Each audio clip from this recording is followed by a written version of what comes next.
Hey there, guys. Welcome back to your brand new Flick Live show. Yes, I think I am changing the name to Flick Live. It just sounds easier, makes sense. But either way, how are you guys doing? Thanks so much for joining me once again. I hope you have a salty, delicious popcorn something to eat in front of you and a tasty cold beverage. And with all that said, there's so much to talk about today. But the first main topic before we dive into the questions and before we talk about this brand new stack of Best Buy exclusive 4K steelbooks, and I announced the winner of the giveaway contest I mentioned on the last live show. I first want to talk about a little movie coming in about a month, and it's my number one most anticipated movie of the year, and maybe of the last couple of years. It's The Batman. Now, when it comes to this film, first of all, this is the incarnation of a Batman film I've wanted to see for a very long time. It feels simple.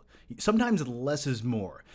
And one of my favorite genres of films are sort of like vigilante movies that take place in the 1970s. Something like Taxi Driver, or even you could go so far as to say something like The Warriors.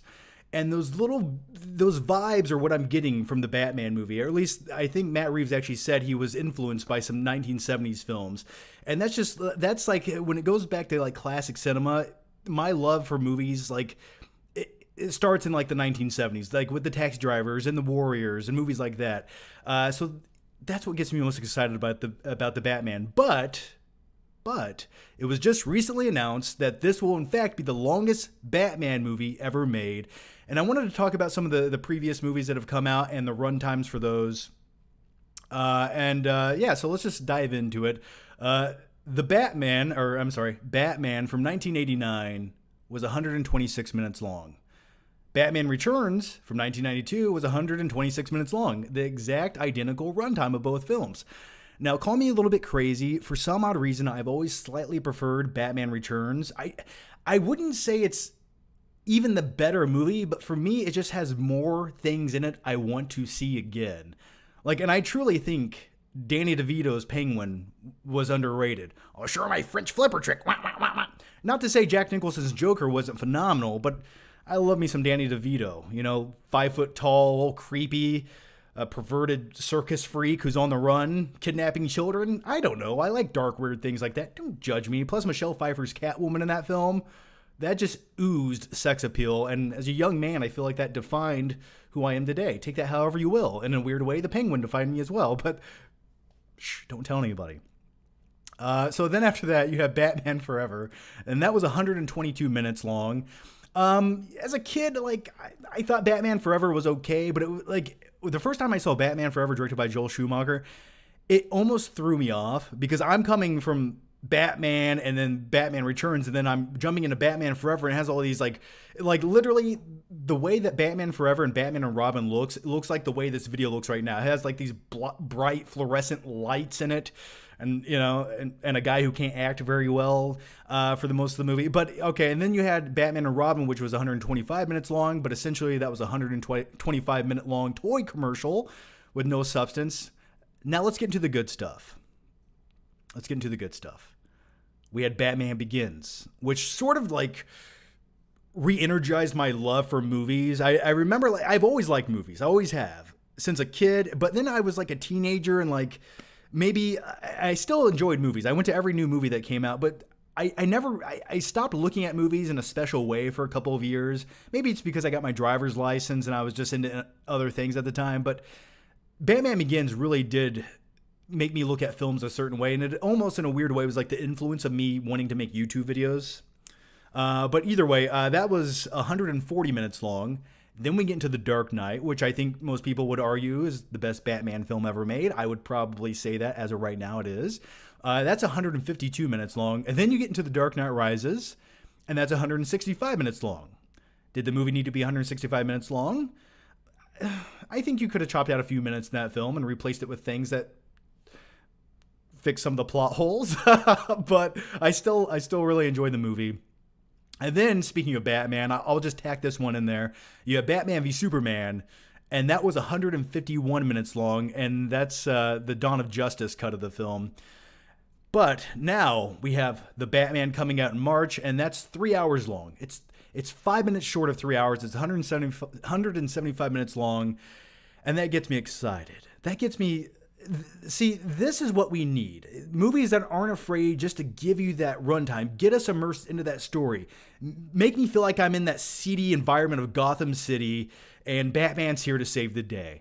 And now I have a theory on this, and I have maybe you'll agree with me, maybe you won't, but I almost feel the reason that this film was allowed to have this 3-hour runtime. Now, I think if the pandemic never happened, and everything was back to normal, and we were getting brand new movies every week coming out, I don't know if this movie would have that long of a runtime. And I'm sure that we would get a director's cut eventually with maybe this runtime, and I've heard rumors that there's another director's cut of this film that has like a 4-hour runtime, whatever. But my theory on this is I think Warner Brothers looked at the film after speaking to Matt Reeves, and they're like, hey, listen, do whatever you want. Make the movie as long as you possibly want, because why not? Now, typically when you have movies that are 2 hours, 2.5 hours long, the reason is so they can have more show times at movie theaters during the day. You can show the movie 10 times rather than 5 times. And what does that mean? That means more money to the studio. So, and the reason I bring all this up is with a longer runtime, that means less show times during the day at a theater. But right now, there's not really any new movies coming out. In January, we had like one new movie, and that was Scream. So if there's no competition, it gives you more leeway to do whatever you want. So the Batman could show in, if you have an auditorium with 20 screens in it, the Batman could show in half of them. You get more people in the theater. You can have a longer runtime. Typically, it makes for a better story, a more compelling story. And I feel like that's the reason they're pushing that 3-hour runtime. I think they gave him more creative freedom to make a longer movie, or at least that's just my theory. And by the way, on a quick side note, Transformers Age of Extinction is 2 hours and 45 minutes long. Why? Talk about a movie that just had nothing to say, but just never wanted to end. So either way, guys, I want to know your thoughts. Let me know what you guys think about this 3-hour long Batman movie. It's the longest one ever.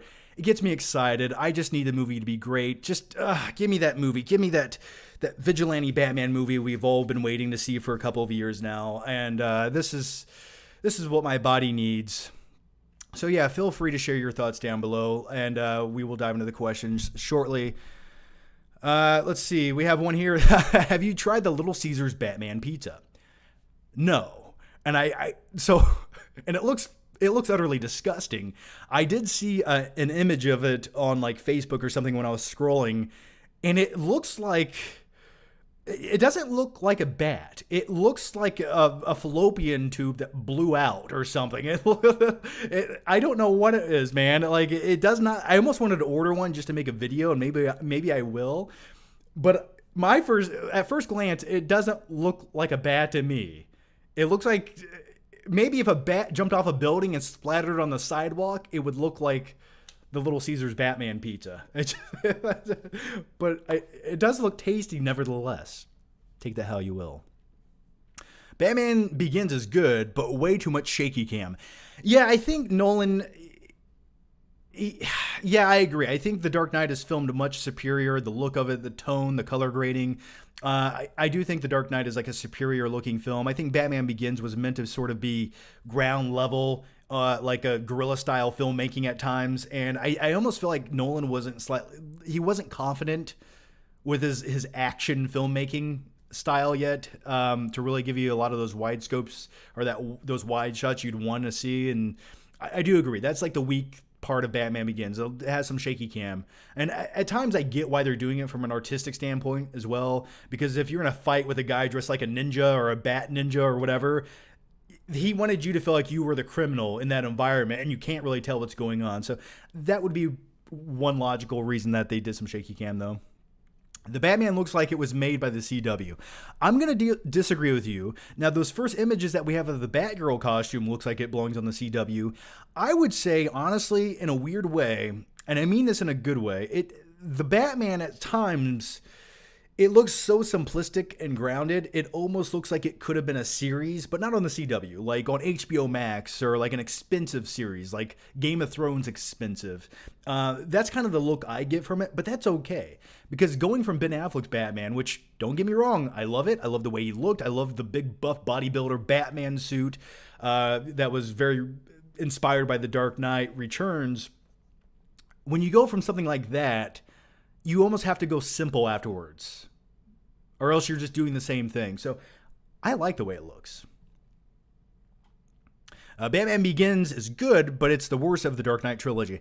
I would say The Dark Knight Rises is overall the worst. I think Batman Begins is like the perfect origin story. So I'm going to disagree with you right there, but it's all subjective. Can we all just conclusively agree that Batman and Robin is the worst thing ever made? Not even the worst Batman movie ever made. Just the worst thing ever made. All right.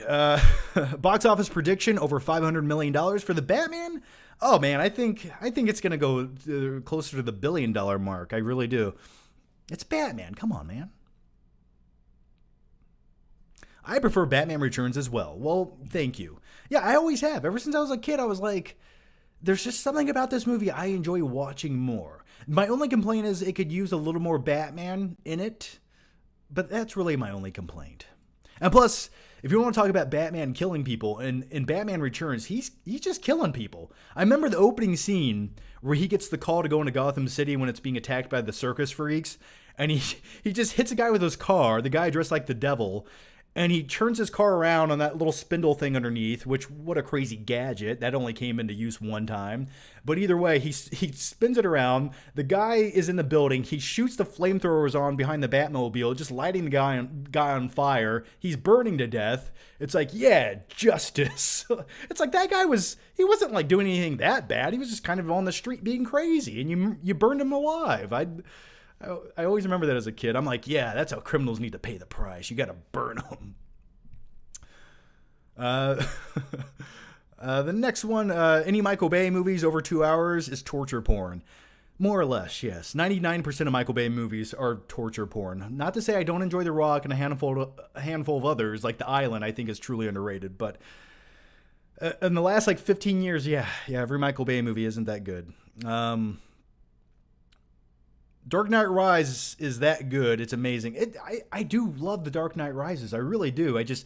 The more I watch it, the more I like pick it apart, and the less it feels like over the years that it has lost so much rewatchability for me. Batman and Robin is far more entertaining than Forever. Yes, it's like in all the worst ways, it's fun to look at, but as a movie that has a cohesive story that makes any logical sense with some substance, not so much. All right, guys. So yeah, those are my quick thoughts on the runtime of the Batman. It's just like, thank you for giving us a 3-hour Batman movie. It's just, who would have ever thought, you know? And I hope one day they do come out with that director's cut of the movie, that 4-hour director's cut, if it does exist. Just give me that. And I think that's a possibility. And the reason is, a month after the theatrical release, after the theatrical run of the Batman, it is hitting HBO Max. And when you have a movie on a streaming service, well, you can do whatever you want. So if they wanted to make that 4-hour director's cut of the Batman, and then maybe include a bit more rated R stuff, like maybe a little bit of blood or more violence or whatever they wanted to do, I get why they didn't do that theatrically, but if it's going to a streaming service, why not? Why not just entice more people to go watch the movie again for that extended version, and everyone who doesn't have HBO Max would probably sign up to watch that shit, or at least I know I would if I didn't already have it. But then again, I'll be there on opening day #1 to watch it. All right, guys. What I'm going to do right now is I'm going to give a quick mention to the sponsor of this video. Yes, the live show does have a sponsor, so it helps make things possible. I actually bought a new LED light back there. That was nice, and I'm upgrading a few things here in the studio, and I did get my background together, and I will have a top 10 best movies of the year video coming out tomorrow on the FlickPick channel. But I'm going to give a quick mention to the sponsor of this video. It's about a minute long, so don't go anywhere. And as soon as I come back, we're going to dive into all of your questions. We have a lot of super chats waiting to go. So as always, you guys can ask anything and everything you want to about life, movies. I don't care. Or we can talk about the Little Cesars Batman pizza. That looks utterly disgusting, but at the same time, delicious. So, all right, guys, I'll be back in just a few seconds. Don't go anywhere, and then we'll talk about movies. Big thanks to Private Internet Access for sponsoring this video. That way we don't have to make videos in a dumpster behind the movie theater. They're a leading VPN provider with over 30 million downloads all around the world. The term VPN stands for Virtual Private Network, and if you're not a tech wizard, don't feel bad. I just learned what one of these were like 5 years ago. With private internet access, all of your internet traffic goes through a secure VPN tunnel. Your IP address is hidden and your data is encrypted. Private internet access is available for all platforms from Windows, Mac OS, Android, iOS, and many others. And you can use one subscription to protect up to 10 devices at the same time. And if you're like me and you like movies or TV shows, you can unblock all of the content from streaming services like Amazon Prime, Netflix, and many others by bypassing the geo restrictions with private internet access. And here's just one quick example. The UK version of Netflix has different content, TV shows, and movies than the US version. So don't let someone tell you what you can and can't do. Not today! It also blocks ads, trackers, and malware. Private internet access has over 10,000 servers in over 70 countries. And right now you can get 3 years plus 4 months free for only $1.98 per month. That's 83% off. With a 30-day money-back guarantee. The internet's a scary place. You should know that by looking at my face right now. But either way, protect your data, watch the content you want to watch, and check out the link down below. As always, guys, thanks for watching. Let's get back to the video. Okay, thanks for watching that. Let's dive into your questions. We have a few here that popped up before the live show even started. We have one from Thomas Jones. No question for me, but it's my first live stream of 2022. Happy New Year. 2 a.m. currently here in Wales. Well, man, thanks for staying up late with me, you little vampire, you, and thanks for the question. And thanks for joining me for the live show, and thanks to all of you guys as well. We have the next one here from Gary Brooks. Hey, John. I forgot to ask you in your last live stream, but would you rate all of the Batman theme songs, Robert Pattinson's, Christian Bale, Ben Affleck, and Michael Keaton? Yeah, so I have heard the Batman theme song on it was on Spotify. I like it. It sounds like an amalgamation of 4 other Batman themes put into one, in my opinion, actually. It almost... This might be an unpopular opinion. I like the last, 1 minute of it. But in the middle, it sounds like the rhythm goes from one thing to another real quick, and it doesn't almost, maybe it doesn't blend well. That's just my quick thoughts on it. I wanted to like it more than I did, but that's just one song I've heard from the entire soundtrack of the upcoming movie, and I haven't heard the rest of them, so I'm really looking forward to it. My favorite, honestly, is probably gonna come from maybe Batman Begins or The Dark Knight Rises. I think those contain some of my favorite scores from the Batman movies. Also, the original '89 Batman theme. I can listen to that in the gym and it gets me pumped up. It's so heroic and uplifting. And also, one of my favorite things to do is find metal versions, metal rock versions of songs that already exist, where they take that theme and put kind of a twist on it. And there's a really good rendition of the original Batman theme some guy did with a electric guitar. It's pretty kick-ass. The next one, Elliot Cecil says, John, say Twilight Boy in a John Campea impression. Oh, yeah. And for our next main topic, well, first let me preface with this. Twilight Boy. Now, hear me out for 1 second. And now, Robert, what do you think about this, Robert? Now, hear me out for 3 seconds, and take this with a grain of salt. That's it. That's all I have. Okay. And thanks for the question, man. You guys are already killing it with the questions. Oh, man. And real quick, before I dive into, yeah, at the very end of the live show, we will do a quick 4K Steelbook Blu-ray update video. So after I'm done with all of your glorious questions, we will dive into these movies right here. But first off, on the last live show, I did mention I will be doing a giveaway of Halloween Kills on 4K, and the studio will actually send this right to your house. Yeah, so, it's I can give you guys free stuff. Why not?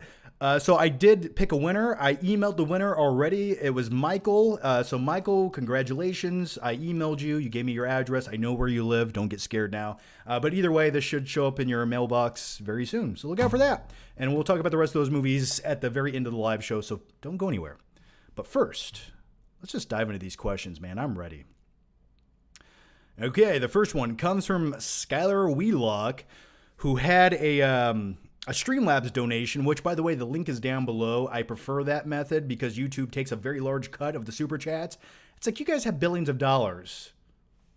Okay, I'm poor. Don't take it from me. All right, then it comes from Skylar Wheelock. John, I know you get asked the same questions over and over. I'll spice up the question a little bit. What's your favorite movie only using your initials? I have a good feeling you might say Jaws, Once Upon a Time in Hollywood, Hateful Eight, or Nightcrawler. Hey, you did it for me, man. To give you the answer to that off the top of my head, to pick every letter in my name and give you my favorite movie would be hard. Now, you said initials, so that would actually be JCF. So I don't know. We'll just go with J, Joker, C. What's a movie that starts with C? I was gonna say Cocoon, but it's not one of my favorite movies ever. That would be a blatant lie. And then you had F. You know what? I liked the movies you picked. That was way easier. Yeah, I'll go with those. Good picks, man. Hey, you actually got the fact that you got Hateful Eight in there, and Nightcrawler, and Once Upon a Time in Hollywood. I can dig that. I can go with that. Thanks for the question. Bo Cylinder says, it's very hard for me to decide my all-time favorite Tom Hanks movie. What do you say? Oh, John Almighty? Thank you for that. Thank you for that. Favorite Tom Hanks movie? He's made so many different movies when it comes to drama, comedy. I would say my all-time favorite Tom Hanks movie has to be Forrest Gump, because in my opinion, that feels like 15 movies in one. He gives a comedic performance, a dramatic performance. At times it's lighthearted. At other times it makes you want to cry. Other times it makes you think about your life. So I'm going to go with Tom Hanks as Forrest Gump as my all-time favorite Tom Hanks. And then beyond that, I would say something like Big or Castaway. He's just been in so many movies, though. But I think those are like my top three. All right, the next one comes from Anthony T. You got your license and you were into other things at the time. What things were you into or inside? I was a young man, coming into my own, discovering myself. The year was 1987. I just got my license and I had complete freedom ahead of me. Pretend that's a movie with my narration on top of it. Yeah, just living life, man. I just didn't care about movies for 1 or 2 years. I was chasing the chicks, as they would say. But I would still go see every new movie that came out. I wasn't as nerdy about movies for like 2 years. I would say that. But then again, that might be a lie, because I remember reading the Yahoo movie forums at like 2 o'clock in the morning. So maybe it's just I don't recall being a movie nerd for those couple of years. Chad Hagen says, have you noticed in the Batman trailer, they actually acknowledge the need for the eye black under the mask? I always thought other Batman movies don't. Well, if you watch Batman Returns, that black eyeliner actually just blatantly disappears at the very end of the movie, where he rips off his mask. But, yeah, I like that they acknowledge the underlying black eye makeup stuff. I get it. It almost adds a certain like element of like dirty seediness to the character when he takes off the mask. It's all like run down his face and he just looks beat up and grizzled a little bit more. So I like that. And I think if you're going to do a grounded movie like The Batman, it only makes sense to leave things in there and acknowledge it. So yeah, I'm glad they're doing that. PC Master Race. Hey, John. Did you know the most popular movie of all time is Gone with the Wind? In today's money, it would have made $3 billion more than Avatar or Endgame. Yes, I did know that, but also let's take into account a few other things, a few other factors. When movies came out in the 1930s, 40s, 50s, they didn't just come out and they were the biggest movie of the week and had a 1 month run at the box office. No. Movies used to play for years at the theater. We didn't have VHS. We didn't have 4K. We didn't have Laserdisc, okay? 70 or 50, 60 years ago. So movies would continuously play at the box office over and over for years to come. So if you were going to take a movie, for example, like Spider-Man No Way Home, and let's just pretend streaming didn't exist. Let's pretend DVDs, Blu-rays didn't exist. The only way to watch this movie was to go to a theater and pay to see it. And we did that for 2 years. Could you imagine how much money it would make at the box office? So, yeah. That's why I did it. All right, the Majestic Beast 01 says, thoughts on the Arkham games. I played the first Arkham game a little bit. I've watched gameplays of the other ones. I never sat down and really played them. I mean, they look cool, but at the same time, it sort of looks like a beat 'em up, repetitive gameplay to me. It's like I like that there's an open world environment, and that's great. I don't know. I just never sat down and played them. Plus, those games came out at a time where I just wasn't into video games, and I just recently got back to playing games on my when I got a PC that actually could handle games with a good video card in it.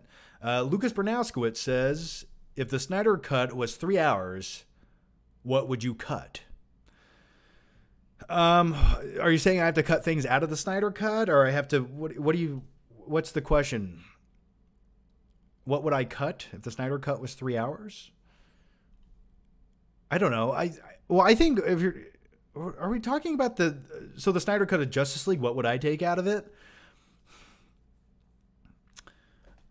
I think there's some things in the Snyder Cut that could have been done better. I think there's like sometimes just because you give me more backstory on a character doesn't necessarily mean the character's all that interesting. It's like, okay, I know more about this character, but it's still sort of like not that interesting. I know somebody's gonna get angry at me, but the character of Cyborg, I think he's an interesting character. I'm glad he's in the Justice League, but I don't necessarily need an hour and a half backstory on the character of Cyborg. Yeah, I get it. He was a kid in high school who played football, got into an accident. His dad's a scientist, and then used mother boxes with technology to bring his son back to life. I get those things.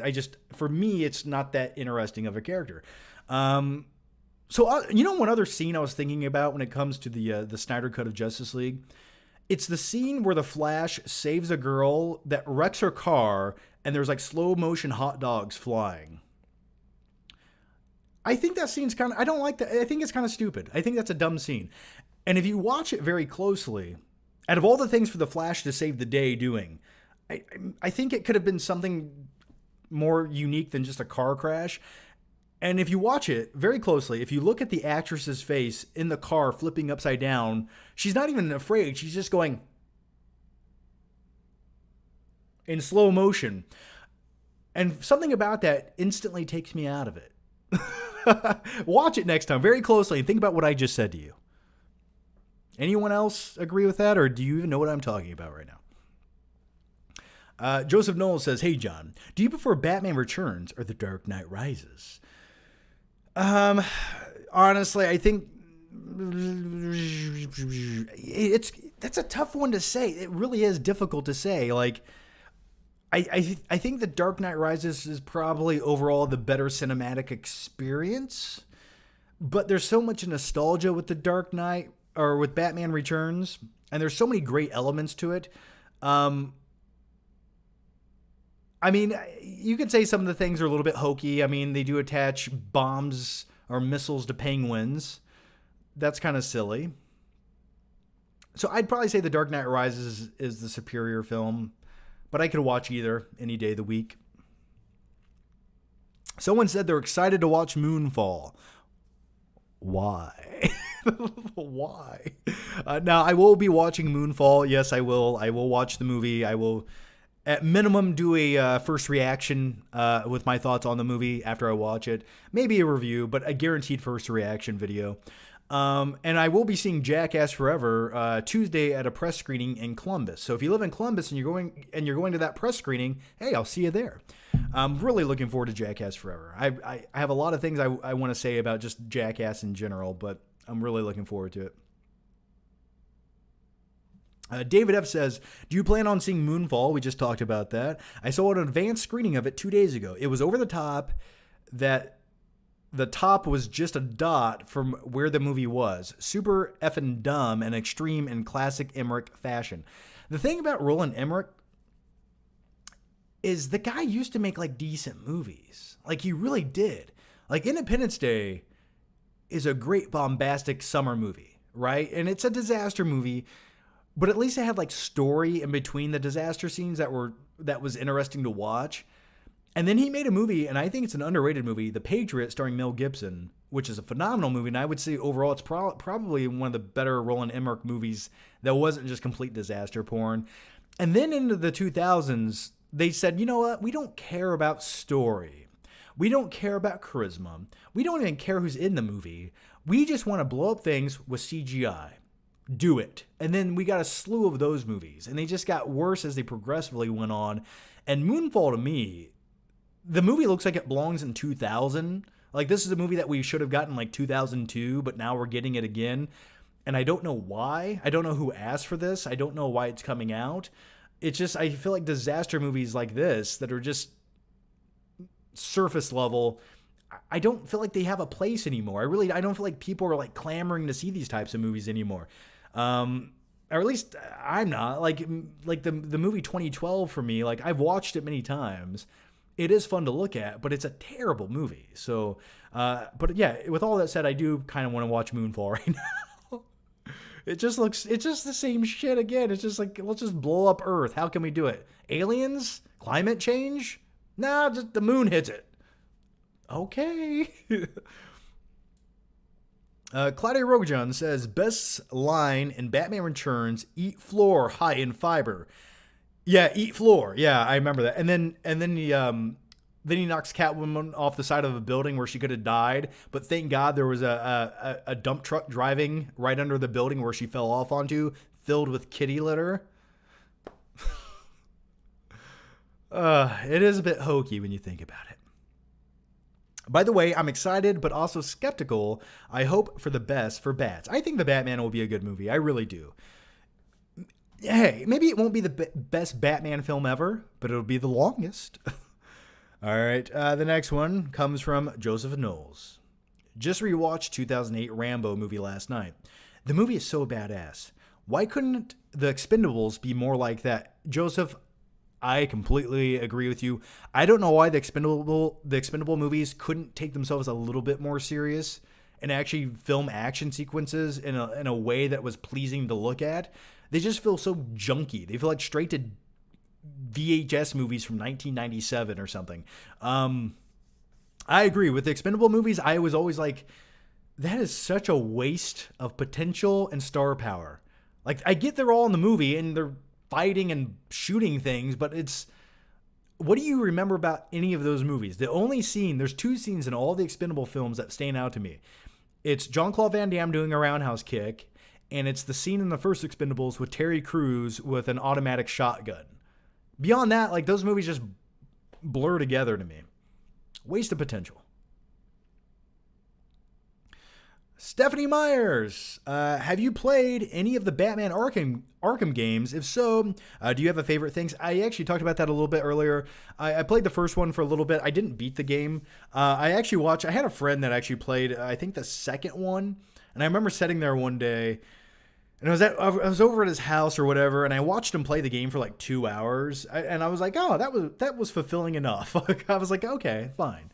But those are my memories with the Batman Arkham games. MKF30 says, exactly. Batman has killed in every movie in some way, but go nuts over Ben for some reason, and Fantastic Four films are worse even than Batman and Robin. Yeah, there was a lot of complaints about Ben Affleck's Batman killing people, just machine gunning people down. Yeah, I thought there was maybe a way to be a little bit less obvious about murdering people, but nevertheless, every Batman has killed people. But the great thing about the Batman is, I guess they're staying true to the no killing rule. So I think that adds something. That's truly who Batman is. That's what defines him. That's what separates him from the criminals. If you're just machine gunning criminals, well, you're just a murderer. Dressed like a bat, though. Don't forget. MKF30 says, I already answered that. James Dosher says, hey, John, how's it going? I think getting the Batman films and as well the Dark Knight trilogy on 4K is worth it. Do I think that? Well, I own them. I definitely recommend them on 4K. Yeah, man. The Dark Knight Rises is probably the best 4K transfer of any of the Batman films, just because it's one of the newest ones. It was shot with a 70 millimeter IMAX camera lenses film. It looks superior on 4K over the other ones. The Dark Knight looks pretty good, but the thing about The Dark Knight Rises is it just has more IMAX sequences, which I think elevate it from a transfer standpoint. Batman Begins is definitely the weakest of the Nolan movies on 4K. It still looks great. When you go to the, I don't even want to talk about the Joel Schumacher ones. But when you go to the Tim Burton Batman films on 4K, when they did the new color grading of those for the 4K transfer, they added a little too much blue. Like they look a little too bluish, and it looks like a lazy correction to me. Because there's like this new trend nowadays where all movies need to look blue or something. I don't know why they did it. They needed to dial the teal colors back like 5%. But yeah, they look good. I recommend them. Z White says, thoughts on Bully from 2001, The Murder of Bobby Kent. That is a seedy, if you want to watch a seedy movie that just makes you feel gross, based on a true story, watch Bully from 2001. It almost feels like it's shot by a guy who's a predator. It really does. Like some of the scenes that are just in there, it's just bizarre.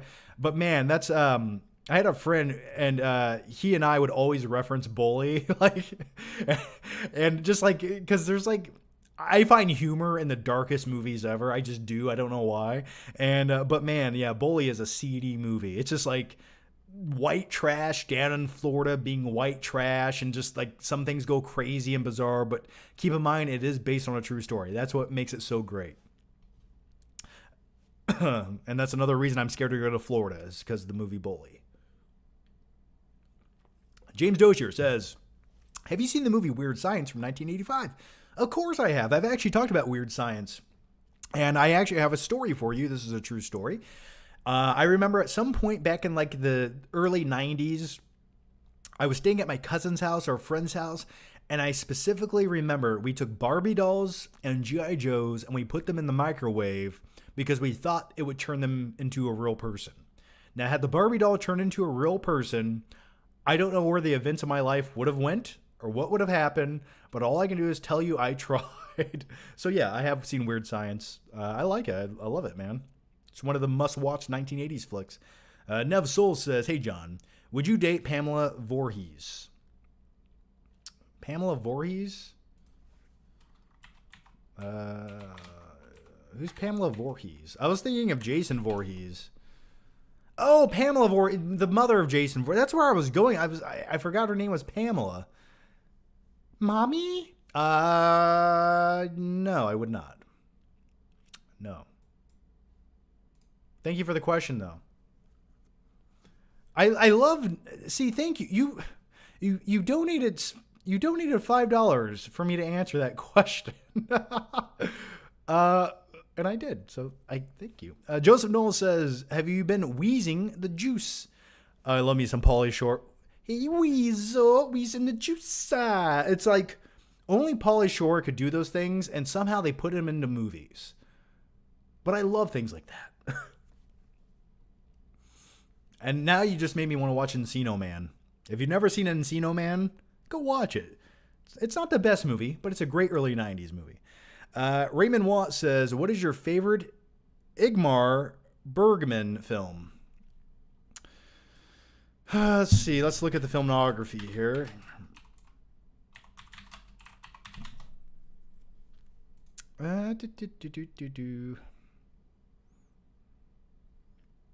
It's definitely the black and white film noir. I know I've seen something that he's done. I don't know. What year is this? 1969? I can honestly say I've never watched a full one of his films. You have the Seventh Seal right here. Yeah, I've never watched one of his full films.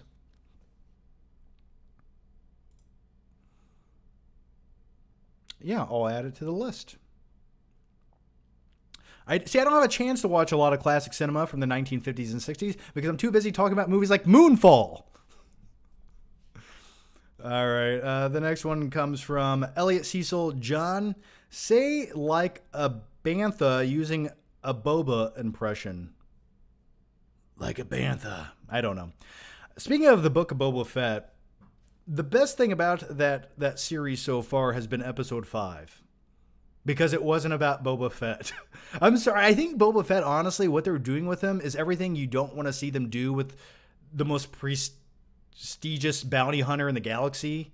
Like, he's just not being a bounty hunter. He's just being some bloated old guy sitting on a throne talking about policies in a small town I don't care about. Like, what are they doing with this show? This is not what we wanted to see when it came to Boba Fett. We wanted to see him return to glory, seek out vengeance, go against the people who done him wrong, and be sort of like that anti-hero we all wanted to see him do. What he's doing right now is not what anyone wanted to see. And also, on another thing about the Book of Boba Fett, I think they should have cast someone else to play the character. I really do. I know, like, that's the same actor they put in the prequel movies, and now we feel like obligated to use that same actor because, oh, we had his face and he was a clone.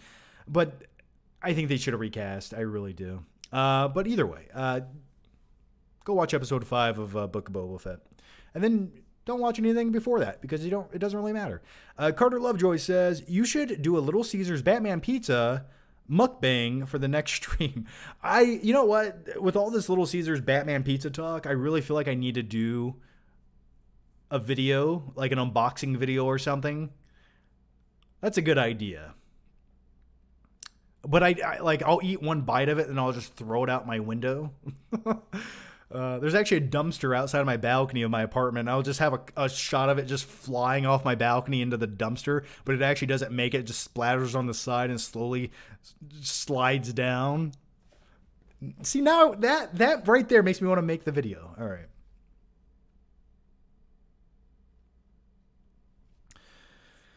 All right. The next one comes from Joseph Knowles, Roland Emmerich, or Stephen Sommers.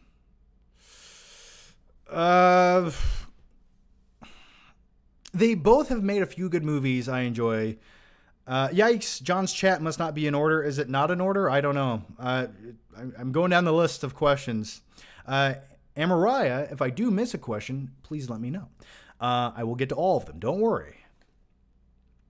So if I had to pick one, Stephen Sommers or Roland Emmerich, that's a tough one because like Roland Emmerich has made a few movies I really enjoy, like The Patriot, Independence Day, and then Stephen Sommers made The Mummy, and then he made, it's sort of a guilty pleasure, Van Helsing. I'm gonna say Roland Emmerich is the better director.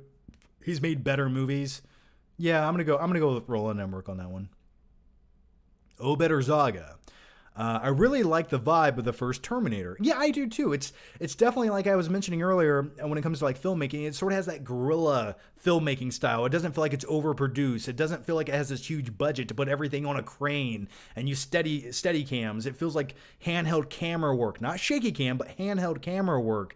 And it just feels like they were just in the streets filming it. I do like the vibe of it. I will say I prefer the look and tone and the larger scope of Terminator 2 Judgment Day, but I like how both films sort of have a different vibe. So, Chess Giles says, hey John, thoughts on mimosas? Do you prefer them on Saturdays or Sundays? Also, what? Mimosas. I'm sorry. You can have a mimosa any day of the week, man. Also, please tell Cody he's a piece of shit, and Brendan Fraser in The Mummy is good. Yeah, Brendan Fraser in the Mummy's phenomenal, man. All right, we got one here from the Freak Table, and thanks for the super chat, man. Who would be who if classic horror villains were cast as the Avengers? That's a good question, man. That's a great question. Okay, I'm gonna make Jason Voorhees sort of like the Incredible Hulk. I think I'm gonna have to make Freddy Krueger sort of like Iron Man. I think he's gonna be the Iron Man He's gonna be the one who plans everything. Plus, he's good with tech. Like, he knows how to make like a glove with razor blades on it. Then we'll have. I'm gonna put Chucky in there as sort of like the Hawkeye character. And then this is a great question. I love this. And then let's go with Michael Myers. I'll make Michael Myers sort of like the Captain America. I think there's a patriotic vibe when it comes to Michael Myers. Who else do we have?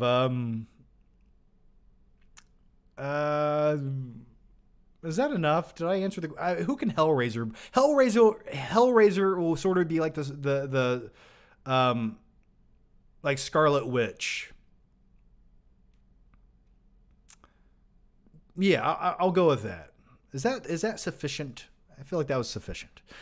All right. Thanks for the question once again, man. Legion X 420 says, I like how they made Riddler like a Zodiac-like character. Yeah, the Riddler was definitely inspired from the Zodiac Killer from the movie Zodiac, directed by David Fincher, who also directed the movie Seven, which the movie Seven and Batman sort of look like they share a similar weird serial killer mystery vibe, and that's fine by me. So yeah, I definitely feel like there was a lot of inspiration taken from other movies with the Batman. But when I watch it, I'm hoping like I don't necessarily just feel like I'm watching like a knockoff version of either of those movies. But then again, if you just made a movie like Seven and put Batman in it, then that could be a good movie. So anything's possible. Chess Giles says, hey, John, please tell Cody to stop capping. Cody, stop capping. Ain't no caps lock here, boy. Even though I use capital letters in my titles all the time. Yeah, just because you put something in capital letters doesn't mean I'm going to notice it, to be honest with you. All right.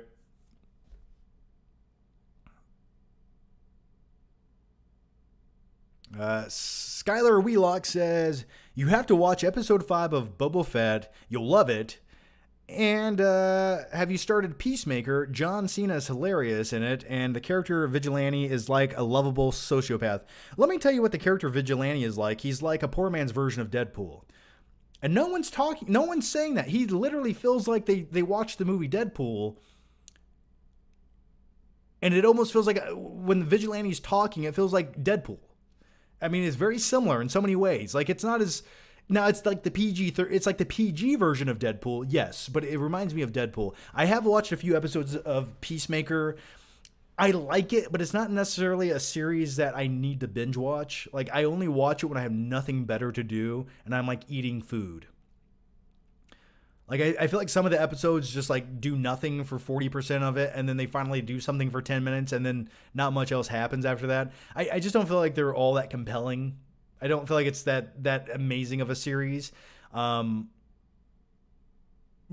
it's not terrible. Like, I like the way it looks. I do. It just feels like sometimes they're trying to get all these, like, jokes, like these obscene, dirty jokes forced into the story. And I'm just like, okay, I get it. Can you guys just, like, be people now? Like, have a real conversation, you know, and not have, like, a back and forth, your mama joke or something. And we did talk about episode 5 of Boba Fett. Yeah, I loved it, man. I watched it last night. I was like, this is phenomenal. This was like a bonus episode of like another show. I don't want to spoil it for you, but yeah, I was like, this is the stuff I want to see. More of this, please. Scarly says, hey, John. What are your thoughts on Not Another Teen Movie? I rewatched it last year and enjoyed more than I did when it came out. Yeah, I've never loved it. It was sort of one of those, in the early 2000s, the mid 2000s, we got a lot of those parody knockoff movies. And Not Another Teen Movie sort of made fun of all the classic 1980s teen comedy movies. And it stars Chris Evans, and I think that was one of my first introductions to Chris Evans. It was okay. I liked some of the jokes. Like, it made fun of, like, the Breakfast Club and things like that. That was nice. I don't think it was one of the more rewatchable movies. Like, I think something like the first Scary Movie. Or actually, you know what? I think the second Scary Movie is actually the best one. And it's truly the funniest of all those parody movies. And the reason is the character Handsome, you know who I'm talking about, the butler in Not Another Scary Movie, who walks out with the did I say Scary Movie or Not Another Scary Movie? Either way, he walks out, he has that little hand. Use my strong hand, child. Yeah, take the gravy and the taters and you stir them up. I love it. Like, that scene still makes me laugh.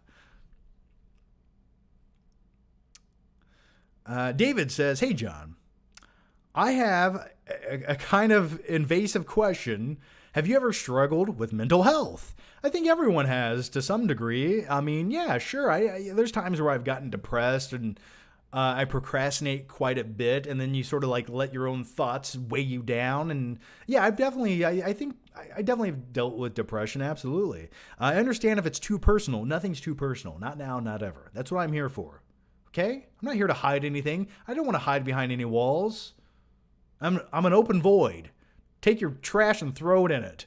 That sounds weird. I understand if it's too personal, but as someone who is diagnosed bipolar disorder, depression, anxiety, ADHD, and autism, I'd love to hear anything you have to say with it. Yeah, I've encountered a lot of people in my life that have every single one of those disorders you've mentioned. I have. And it's always a unique experience, to say the least. But yeah, I would say the only one I've really had is definitely maybe depression. I don't want to say I'm bipolar, even though I think at the core, everyone is slightly bipolar if you really dig into someone enough. Because there's days where I'm just like feeling terrible and moody, and then 10 minutes later I'm like in a good mood. It just takes that one little thing to push you over the edge. Anxiety, as far as anxiety goes, I know how to suppress things like that a lot. And what you have to do in life is compartmentalize everything. If you compartmentalize it, then it doesn't exist anymore, and you keep it over here and save it for later. I'll deal with that another day. So yeah, man, I would say depression is the one I've most dealt with. But I would say also, when it comes to depression for me, I'm high functioning with it. Like, I just suppress it deep down inside, chug an energy drink, and go for it. Or sometimes staying busy helps. But thanks for the question, David. InHomes25 says, "Flick pick. The flick the witch is slick with flick pick. Which flick would the flick pick?" Thank you for that. Joseph Knowles, "You watch new Del Toro film Nightmare Alley. I have not seen it yet. I have not seen Nightmare Alley. I've heard good things. I've heard mixed things. Should I watch it? Let me know." I thought I had a question way earlier, and keep in mind, guys, this chat flies by so quick. But I want to say, wow,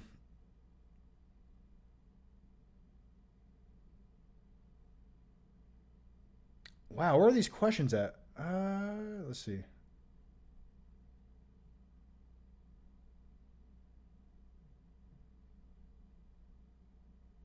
Hang on a second.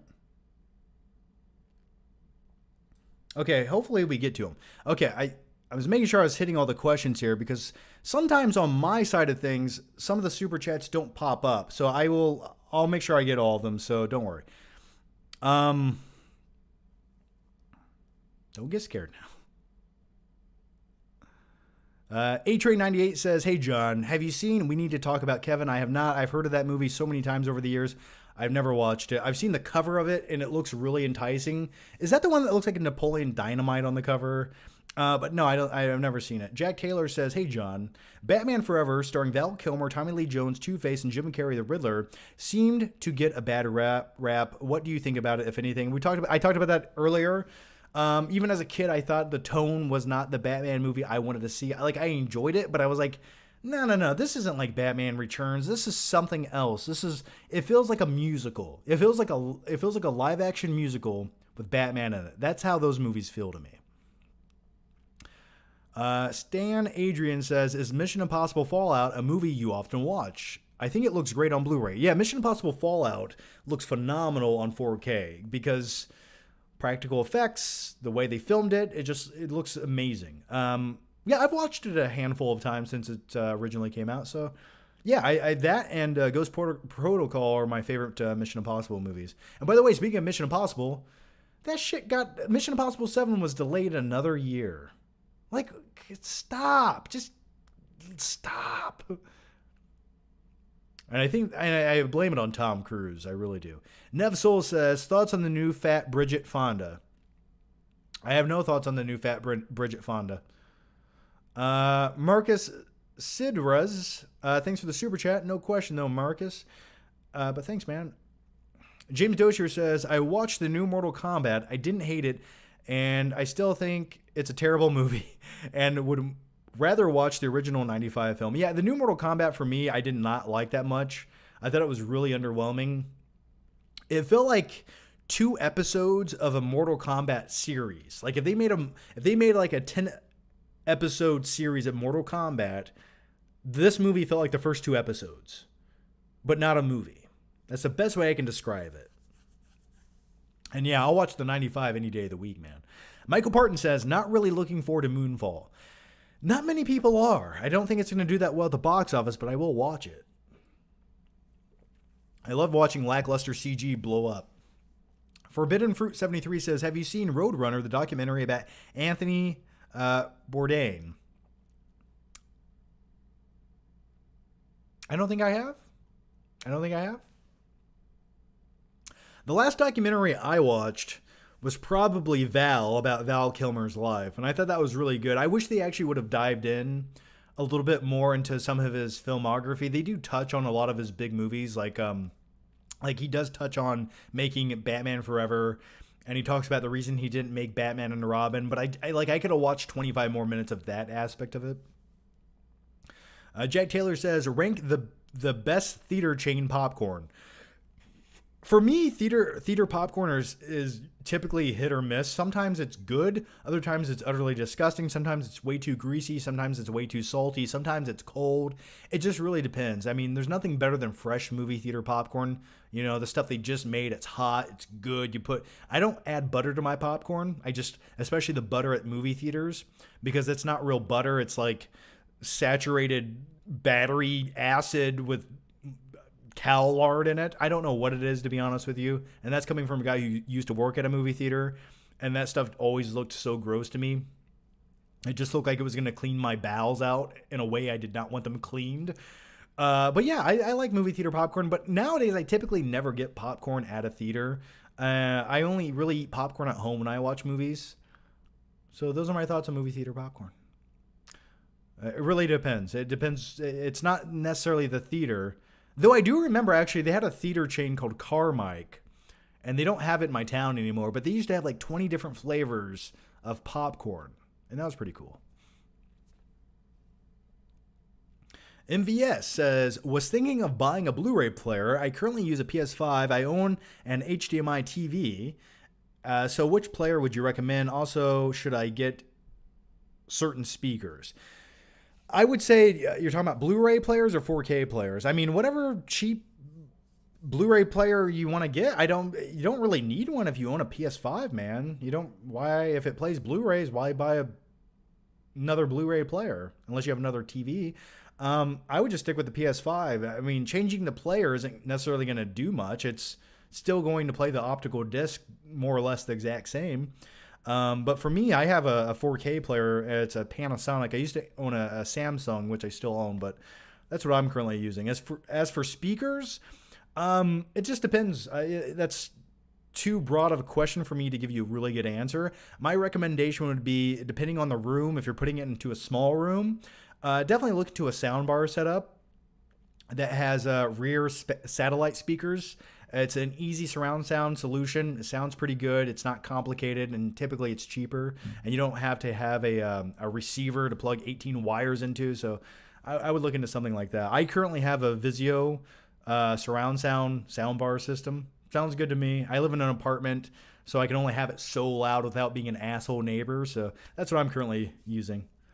At some point, I'll give an entire tour of what I'm doing with my setup. I just recently got everything put together in my apartment, and I just got my backdrop finally done. Like, I made my first video sitting in that chair yesterday. So once again, look out for the top 10 best movies of 2021 coming tomorrow, where I sit down in that chair. It's a good time.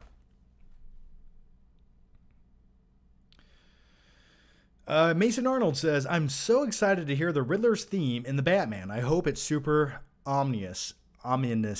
Yeah, me too, man. I'm see, the thing is, I'm trying not to miss, or I'm trying to like, and I don't think is the official soundtrack of the Batman out yet? I don't think it is.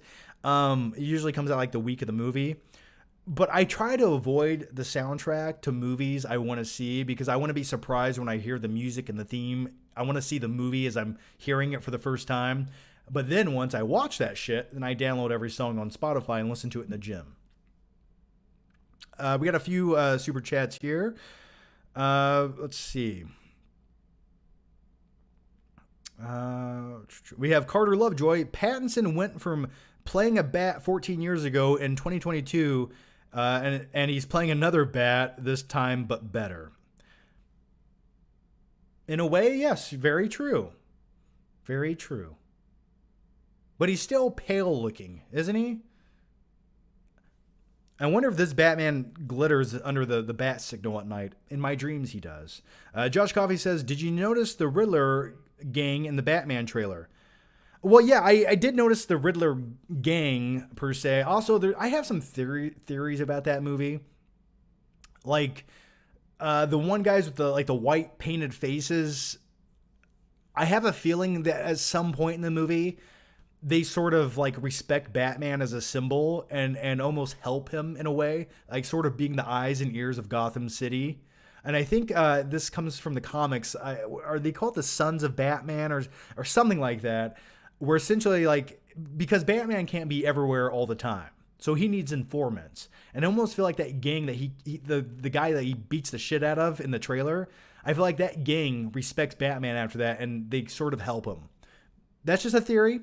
I could be wrong, but if I'm right, I'm going to use this clip in my review and be like, see, I told you. The next one comes from Max Nugenbauer. I watched Minority Report last night, and it wasn't too bad. Minority Report's a phenomenal sci-fi film, man. It's probably in the top 10 sci-fi flicks of the last 20 years, in my opinion. I mean, we need more movies like that.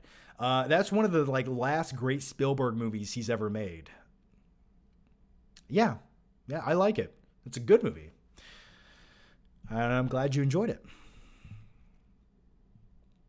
All right. The next one comes from Carter Lovejoy. God, and by the way, I'm about 14 minutes behind on the questions, so we're going to get there. And by the way, guys, if you're watching the live show right now and you guys don't want to miss any more live shows, because YouTube is a complicated mess of a platform, I love it. Without it, I wouldn't be here right now, but I will complain for just 1 second. If you guys are already subscribed, first of all, thank you so much. If you're not, click that subscribe button. That shit's free. But secondly, click that stupid little bell notification right under the video. That little thing that looks like a stupid bell, because subscribing isn't enough. You have to click a bell notification, give me your social security card, and also a blood sample, and you can mail that to my P.O. box, which I will eventually have. But click that bell notification for me. It does help you guys get notified. I get so many messages and comments all the time. John, I never see your videos in my sub box. I've been subscribed for 5 years. What's happening? Don't blame me. Blame YouTube. But you have to click that bell notification to see everything, and that'll give you guys all the updates for the live stream. So click it right now if you want. And if you already did all that, well, help me out and give the video a like, because YouTube likes that as well. Okay. I'll shut up now and answer the question.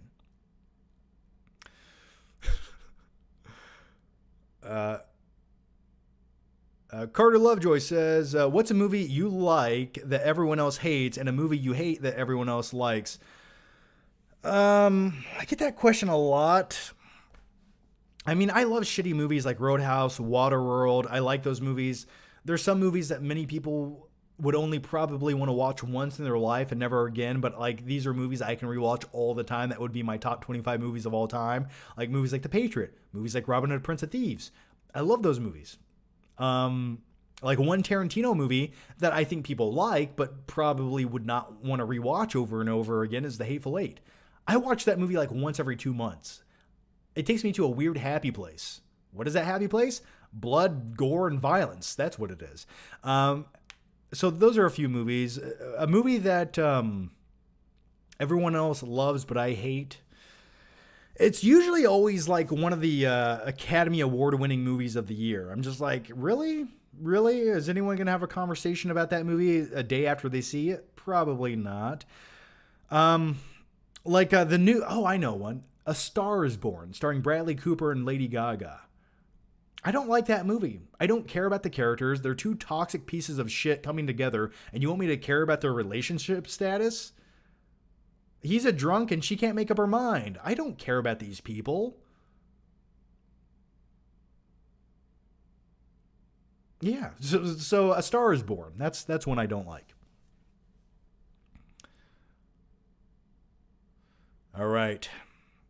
Claudia Rogojan says, bro, I literally said to my brother that Vigilante sounds like a knockoff Ryan Reynolds when I first heard him talking. Yeah, exactly. It sounds literally like someone watched Deadpool. They're like, well, let's put a Deadpool-like character in Peacemaker. And he talks just like Deadpool. Like, it just exactly. Even the audio tone is like almost identical. So, and I think that's why people like the character. Like, it reminds them of Deadpool. It's a smart move on their part. I can't blame them, but it's pretty obvious. MKF30 says, did you hear Mortal Kombat 2 movie has the Moon Knight writer? Yeah, I think the Mortal Kombat movie needs good writers, a good director, and they need to actually make a Mortal Kombat movie this time. And what does that mean? Well, you have a tournament in your movie. That's what you do. So yeah, listen, I want a good Mortal Kombat movie. I've been waiting for 20 years to have it. This last rendition was not it for me. I thought it had some good ideas, but overall, everyone besides Kano just felt like they were there. I didn't really care about them or their character. And so, yeah, I'm hoping the next one is good. I mean, the thing about Mortal Kombat is, like, spend $60 million on the movie. It's going to do well. It's going to do well on the streaming service. It has a built-in fan base who will watch it no matter what.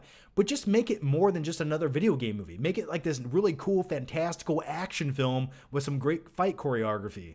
Like, stop cutting the scenes every 3 seconds when you have one of those fights. And truly, like, imagine this scene in a Mortal Kombat live action movie. It's a one-take shot, right? Where the camera never cuts. And it starts off on that side view where the two characters are fighting, right? Imagine, like, almost like a throwback to the original games. And then as the fight continues on, the camera kind of moves around through the scene and they're fighting and it never cuts. Imagine something like that. That would be an amazing sequence to watch. But for some odd reason, it's just like they can't do it. I don't understand, but that's what I want to see. That's just a hope and dream from me to you. Mr. Patrick XL says, do you think lobsters think fish fly like us with birds? That is a very profound thought you have there.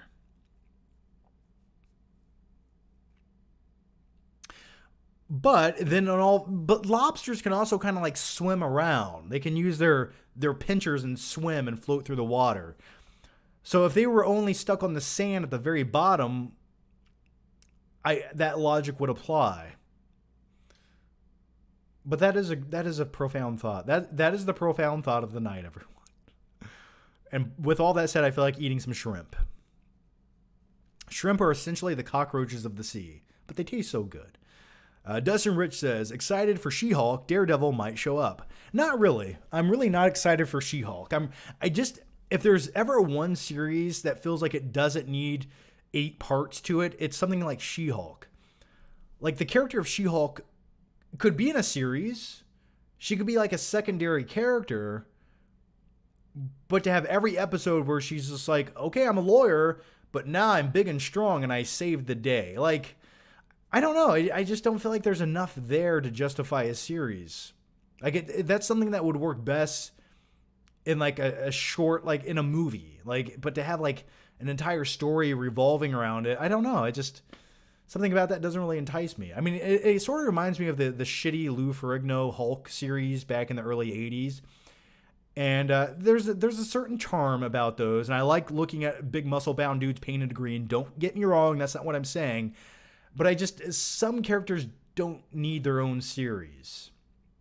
But maybe they'll surprise me. But then again, when it comes to the majority of the Disney Plus series based on the Avengers or like something, I don't love them as much as I was hoping I would when you originally hear about them. I'm just like, yeah, that exists. So maybe it'll surprise us though. Just, you know what? Speaking of Daredevil, hey, Disney Plus, just give us another Daredevil season. That's what we want to see. That's the perfect character that lends themselves to a series. All right. Majestic Beast 01 says, rank these trilogies from worst to best. Lord of the Rings, Star Wars 4 through 6, Dark Knight, Godfather, Back to the Future. For me, my personal favorite's going to be, I hate you for that question. For me, my personal preferences have always been The Dark Knight and Back to the Future. Not to say I don't love me some Star Wars. I really do. And Lord of the Rings I really like. I respect Lord of the Rings, but it's not it's not a trilogy I have the urge to rewatch often. Like when you watch them, you're like, ooh, this is good. This is so immersive. This is cinema. But then I don't have that urge to go back and revisit them for like another 2 years. But with like The Dark Knight and Back to the Future, just constantly I could rewatch them. And if I had to pick one trilogy of the bunch that just put me in a really feel-good mood, it's probably going to be Back to the Future. Because that's I didn't grow up watching Star Wars movies. I grew up watching like Back to the Future. I didn't really get into Star Wars movies until like maybe the late 90s. So maybe that's why. But I always like... And speaking of the Star Wars movies, I have a Flick Trip video coming. I already filmed most of it.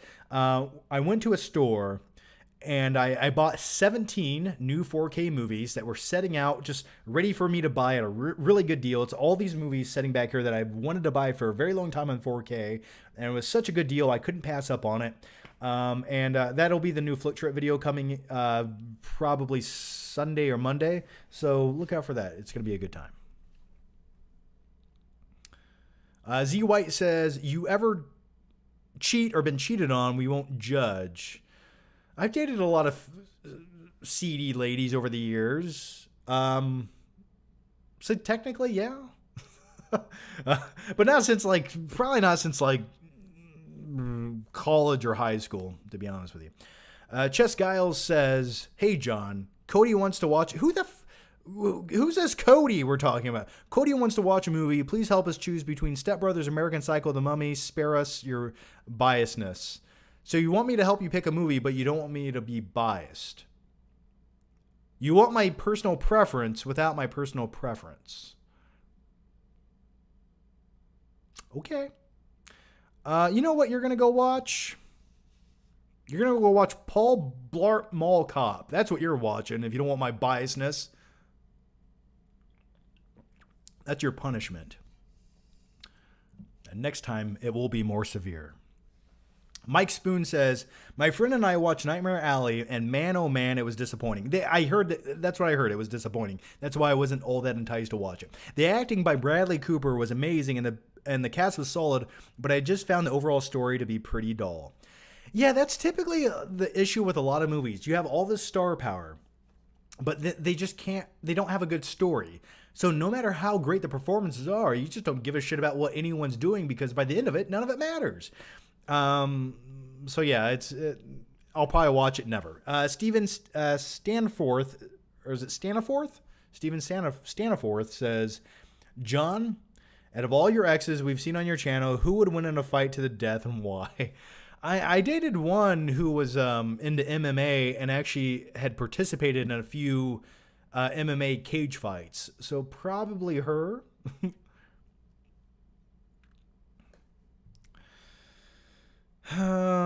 Joseph Noel says, finally watch Blade. That movie was so badass. Oh man, the first Blade movie still holds up today. I still enjoy it. So good.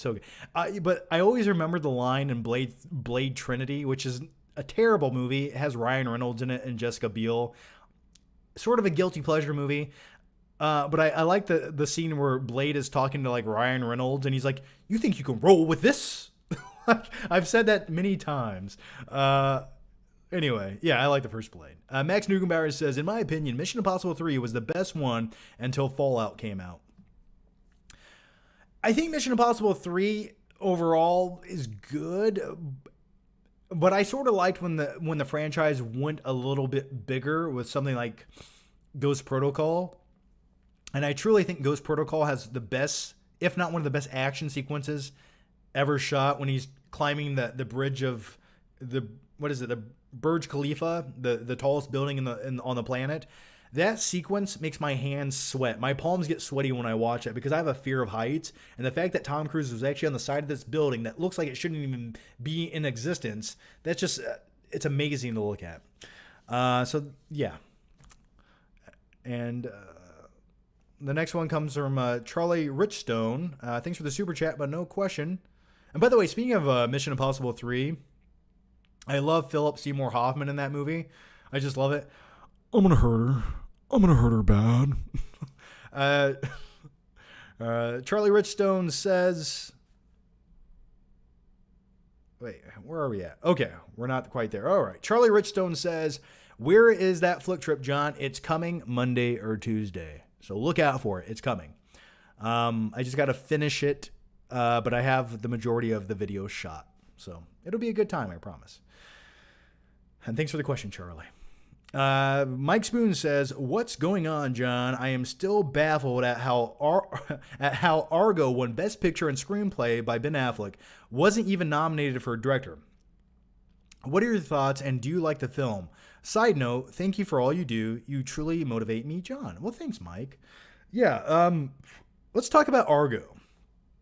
Argo was like the most overrated movie that year, and I love me some Ben Affleck. The Town, I think, was one of the best heist movies ever made. And going into Argo, I was a huge fan of The Town, so I was looking forward to it.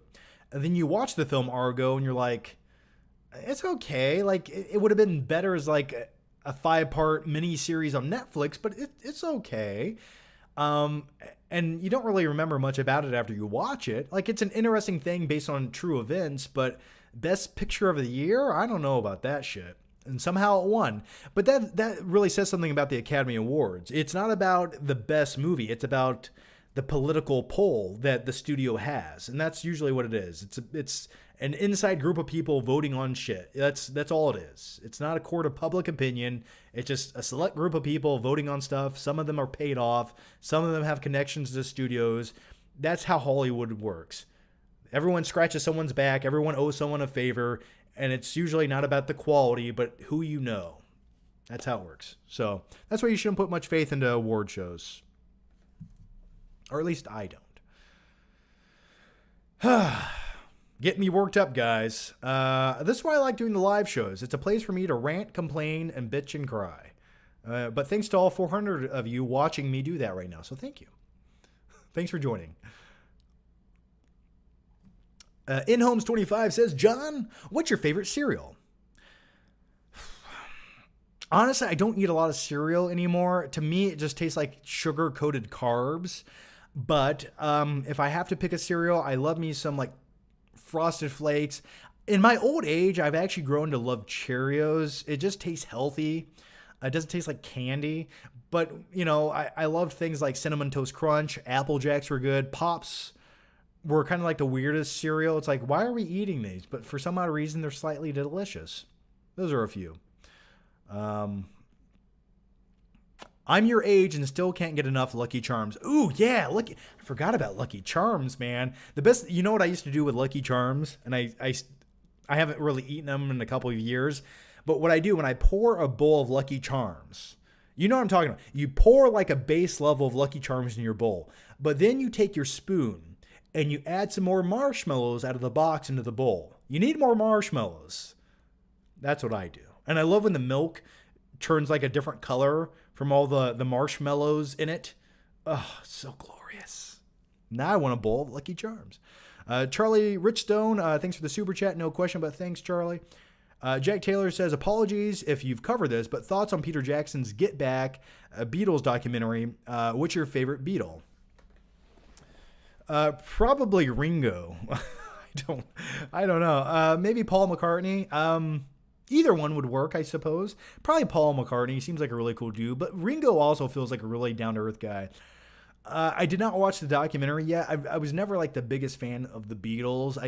It's great. It's cool. I like the music. I just wasn't a hardcore fanatic like some people are. But it's probably a documentary I need to watch. And you just reminding me that it existed kind of makes me feel like watching it when I have nothing better to do on another rainy day. So I'll check it out, though.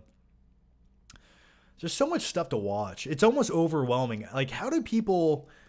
Like, I talk about movies on the internet, right? But how do people have the time to watch all this shit? Just like there's a new series every week. There's 15 episodes of this, 20 episodes of this. We got the new season of Ozark just came out. That's 10 hours to watch that. Then you have a new movie every week. Then you have the Netflix movie of the week. Then you have all this YouTube. Like, it's just like, there's just not enough time to watch all this shit. So you got to be selective. Or you can do what I do, avoid 90% of it and just watch the same shit over and over again. Whatever makes you happy in life. That's my motto.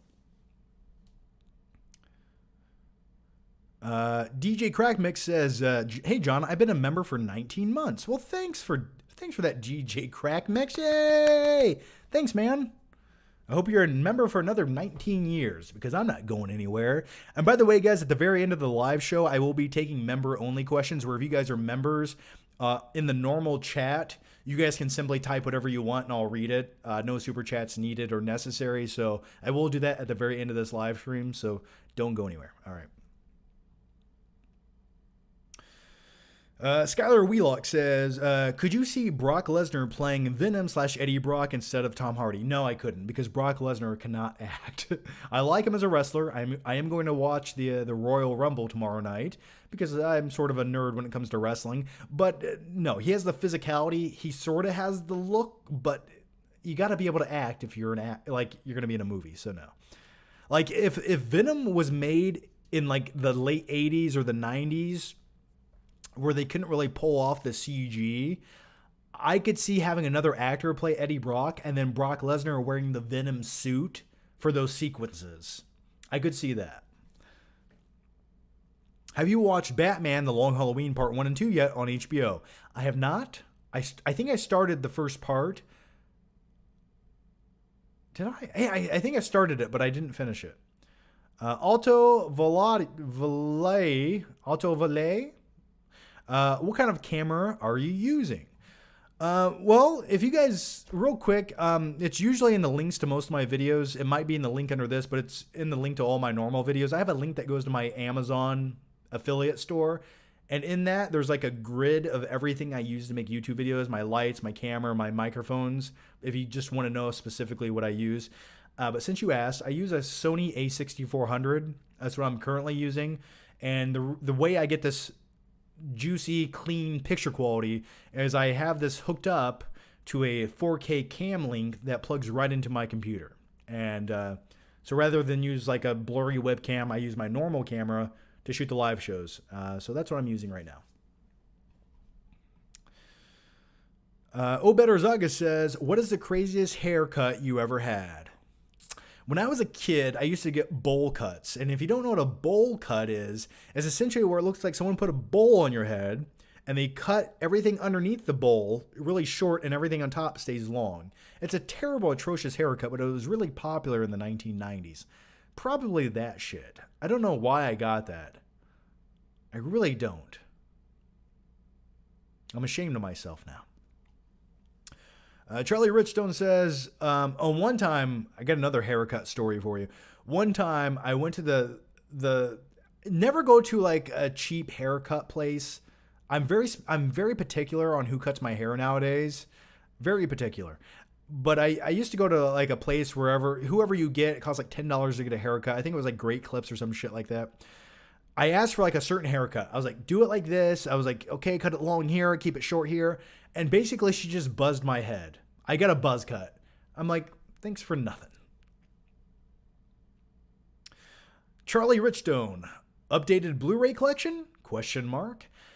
Yeah, I will probably do a complete Blu-ray collection at some point. But once again, in the new Flick Trip video, I will be talking about a whole bunch of new 4K movies. And at the very end of this live show, which I've mentioned 2 times now, I will talk about these brand new 4K movies right here that were just sent to me, which a lot of these are steelbooks. They feel nice and heavy. I like the way they feel. I almost want to do bicep curls with these. Look at that. Look at that bicep. Look at that. John, do you still work out? Fuck yeah, I do. All right. I just curl movies. That's what I do. Will H says, John, you once referred to the unicorn flavor of Bang energy drink as tasting like clown spit, and that had me laughing with how funny and accurate that is. Thank you for that, and I stand by that remark. It still tastes like clown spit. I like, when it comes to energy drinks, I like these. They taste refreshing to me. That doesn't taste like clown spit. Tastes like fresh kiwi water. I've never had kiwi water, but that's what it tastes like. Chess Giles, thanks for the super chat. No question, but thanks, Chess. Levi Fisher has been a member for 17 months. Yay! Do you have a favorite bat suit? Affleck's mine. Yeah, the Affleck bat suit was awesome. But the thing about that suit was it was so big and padded and buff. It looked great. And it looked really great during the warehouse fight sequence at the end of Batman v Superman, which was like the best scene in that entire movie. That's where it looked amazing. That was like, you felt like you were watching like the comics come to life. So I do agree. I think that would be my overall favorite. And it's such a shame we never got a solo movie where he's just wearing that. But Night King 01 says, I'm just saying Peacemaker gets worse every episode. I'm just saying I'm only on episode 2 or 3 now. And I'm not really like, I never have the urge to like go watch the next episode immediately following any of the episodes. Like when it came to like Mandalorian or something like that, I'm like, okay, I want to binge watch all of this shit tonight. When it comes to Peacemaker, I'm like, it's like 3 days later, I'm like, oh yeah, a new episode came out. Maybe, I'm not going to watch it. Like that's my motto with it.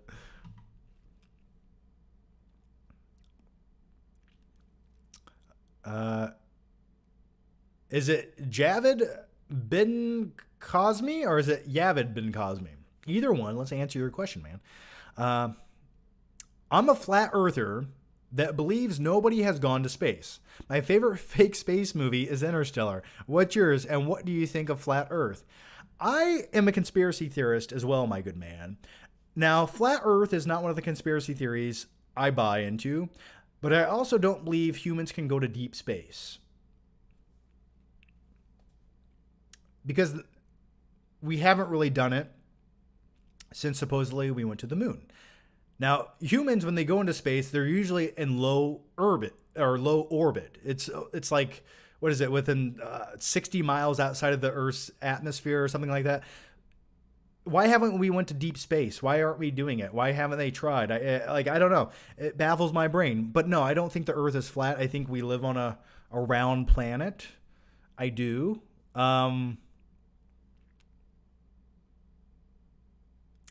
Yeah. I mean, you can go up high and look out into the distance in the horizon line. There's a curve to the Earth. Tell me why there's a curve. So anyway, I do believe in a lot of conspiracy. It's not necessarily I believe in all conspiracy theories. I just think it's so interesting that there is something to be said about each one. There's a debate to be had.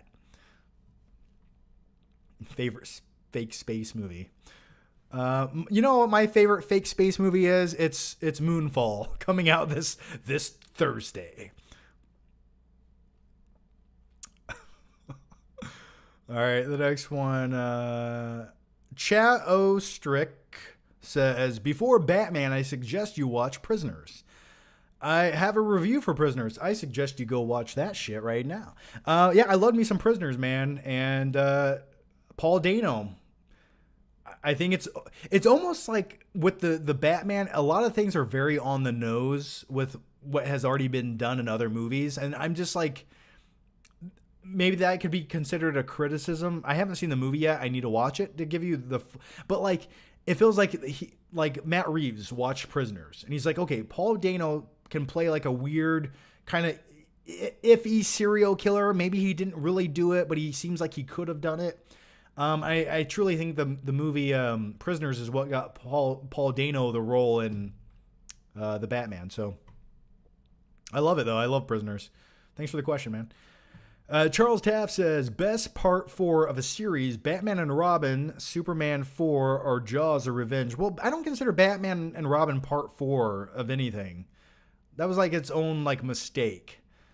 Jaws the Revenge is pretty amazing. No. Then you have, I was kidding about Jaws Revenge being good. Let's not forget a little movie called Batman 4, The Quest for Peace. I'm sorry. Did I just say that? Batman 4, The Quest for... Superman 4, The Quest for Peace. It would have been better if Batman was in it. But do you remember the villain Nuclear Man? I know I do. Just some shitty guy with bleach blonde hair. Judge Coffee says, Flick Pick, members only Skype live video in February. Yes, that's the plan. It won't be Skype. It'll probably be a Zoom call that I invite you guys in for the members only stream. But yes, I will announce it probably early February. Funny how, what's up, John? Sitting here in my squad car on a quiet night so far. I couldn't miss the live show. Do you plan to watch The Last of Us on HBO show? Well, thanks for that. And are you protecting and serving? Yeah, man. So, yeah,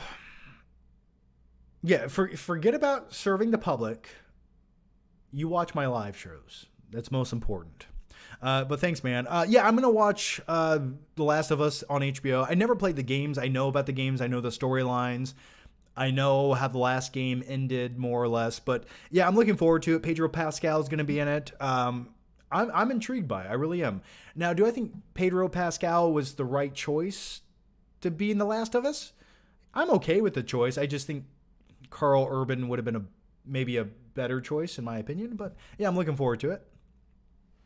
Chess Guile says, damn you, John. Cody says he loves you. Ignore my last message. I don't have Mall Cop on Blu-ray, physically only. Psycho, Brothers, or Mummy. Go watch The Mummy. You know, it's a Friday night. You need something fun. You need something bombastic. Go watch The Mummy from 1999. Dustin Rich says, Apollo 13 is a flawless movie. Am I wrong? No, Apollo 13 is a phenomenal movie. Directed by Ron Howard. I've always enjoyed it. I haven't seen it in a very long time, but I did like it. It was way better than the Damien Chazelle space movie. What was it? First Man. I was really let down with that. I was like, this is no Whiplash in space. Terrence Hanna says, who's winning the Royal Rumble tomorrow? I don't know. I really don't. I have some speculations, but I'm just looking forward to the whole spectacle of it all. I'm sure it'll be like, I don't know. Is Seth Rollins in the Royal Rumble? Maybe him? I think maybe he'll win. I don't know. I haven't really kept up with much of the storylines going into it, but I just want to watch it. MKF30 says, which is the worst of these three? Rank them from best to worst. Seed of Chucky, Jason X, Halloween Resurrection, Leprechaun 4, In Space, or Critters 4. I don't think I've seen Critters 4. Leprechaun in Space, I've only seen a few scenes. It looks pretty atrocious. I would say either one of those. Or probably Leprechaun 4 would probably be the worst. Jason X is junk, but kind of like fun to watch if you're intoxicated junk. Seed of Chucky is probably the best out of the bunch. And then Halloween Resurrection, which I have a movie night video talking about that with Busta Rhymes. That's pretty bad too, yeah. Roger says, I saw Nightmare Alley twice. Absolutely not Del Toro's best film, but I found the story to be refreshing. I think over time this film will be more appreciated like Toro's other films. Of course, it's up. Okay, this question got cut off. Of course, it's up to you if you want to watch it. Yeah, I probably might get around to it one day. It's on a very long list of things to do and watch. But I have heard mixed thoughts. Your name here says, hey, John, happy Friday, brother. What are your thoughts on the Book of Boba Fett? The latest episode had the cool guest appearance. Great score, too. Well, it was more than a guest appearance. It was essentially another episode that we didn't get in another series. So, yeah, it was great. It was the best thing about the whole series. If Book of Boba Fett, honestly, for me, I'm not a big fan. I really tried with the first 3 episodes. And by episode 3, I was like, this just isn't what I wanted to watch. This isn't it. I'm not sold. And so I don't blame it on the character Boba Fett. I don't. I think there's so much they could have done, but what they are doing is not what I feel like anyone wants to see the character doing. It's like wasting it's like, hey, we're going to make a Batman movie. Oh yeah, that sounds great. I love Batman. Yeah, but in this new movie, he actually delivers pizza. Is he fighting crime? Maybe a little bit, like he thinks about it. There is crime in the show, but mostly Batman just delivers pizzas. So that's what I feel about Book of Boba Fett. And by the way, speaking of a movie about Batman delivering pizzas, That sounds phenomenal. I want to watch. I want to watch that right now.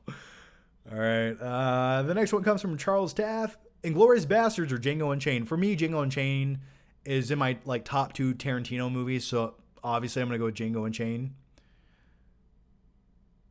Now, how you reckon he got that name, Eskimo Joe? Amber has been a member for 13 months. Yay! Come on, John, give us a member stream. Flick pick. I am going to give you a member stream. It's coming very soon. So I'm going to try to invite as many people as I can. I'm going to do it. I have it. It's ready. I'm going to make it happen. I promise you. It's going to happen. The issue is getting everyone at one time in one place. And don't worry, I will announce it at least a day ahead of time so you guys can join. I'm thinking maybe 9 o'clock at night on a weekday. That's probably when it's going to happen. Marco Margs. I think I said that right. Yo, John. What's good, man? I love your channel. Well, thanks, Marco.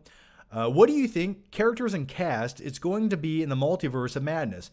I've heard 8,975 rumors about what could be in the Multiverse of Madness. First of all, I am looking forward to the movie. I am excited to see it. I think they're definitely going to they're doing something that's going to be a lot of fan service, that's going to entice a lot of people to see it.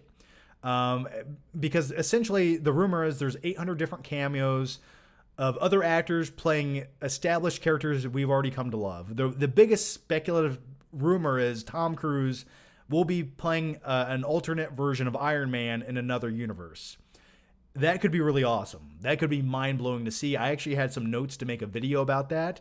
Maybe I'll do it still, but I'm looking forward to it. It's a movie where they can do anything they want. They really can. And I hope they do. Because if you waste that opportunity and it's like, well, okay, why'd you make the movie? So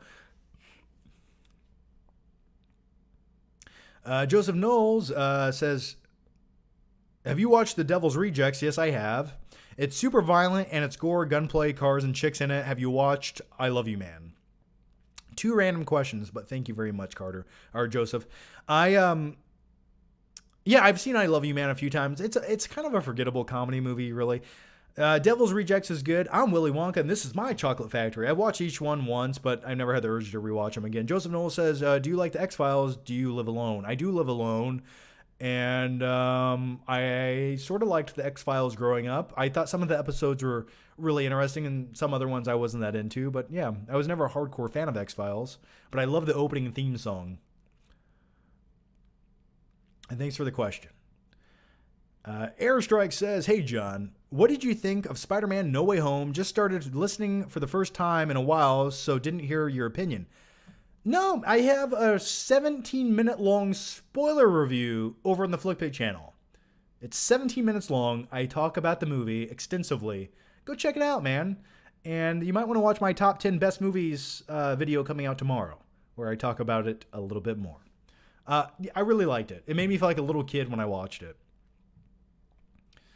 Joseph Noel says, John, please don't come to New Zealand and say things like I'm drinking kiwi. People born in New Zealand are called kiwis. And there is an animal.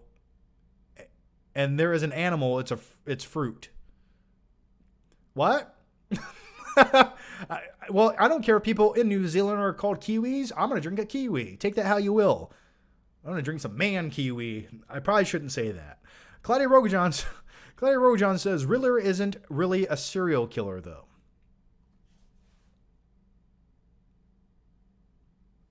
Well, if he kills multiple people, yes, he is, by definition. But maybe he doesn't kill anyone in the movie. Maybe he's just the face of the violence, and there's actually someone else doing the killing. Just putting that out there. All right. Joseph Noel says, Ron Perlman recently said this, I am eager to do Hellboy 3. No, I'm 71 effing years old, but we owe this to the fans. What do you want to see? Honestly, I'm sort of over the Hellboy movies. If they want to make another one with Ron Perlman where he's like an older version of Hellboy or whatever, fine. But like, I don't need another Hellboy movie. I'm done with Hellboy. I think the last one with David Harbour wasn't good, wasn't well received. But like, I just don't really have interest in seeing the character again. It's like, if you love the character of Hellboy, just watch the first 2 Hellboy movies. There you go. Kevin Michael Joy says, "Hey Johnny, 4kill." I think that's what it says. Can you imitate the Emo Tobey Maguire dance on your chair? If not, I totally understand. Cheers from Montreal. Well, thanks, Kevin. What's he do? What's he do like that? I don't know. Either way, I'm gonna put some dirt in your eye. That's all. Oh, did you want me to do the thing where I jump on my chair and slide across the room? No, I cannot do that. I'm an old man these days. I'll fall and break my back. Turn that there. There we go. Thanks for the question, though, Kevin. Our Johnny Cuddy. Hey, John. Love your live chats. It's comforting. Sorry if you talked about it already, but I loved the animation style in Arcane. It's memorizing at times. Arcane? Am I saying that right? Arcane? I probably am not. Arcane. Let's see. Is it like an anime movie, science fiction, steampunk style? Yeah, the steampunk style. I haven't watched this, but I get the visuals of it look pretty cool. Yeah. No, I get it, man. It looks awesome. I like a steampunk style, so that's cool. Yeah. Random Commando 41 says, "Will Avatar 2 be better or worse than the first?"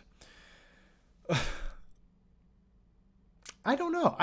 All I can do is tell you I'm looking forward to it. I will give it a chance. Now, the thing about Avatar 2 is there's a lot of pressure going into this movie. Because they made what is there 4 there's 3 4 4 3. There's 3 other sequels following this Avatar movie.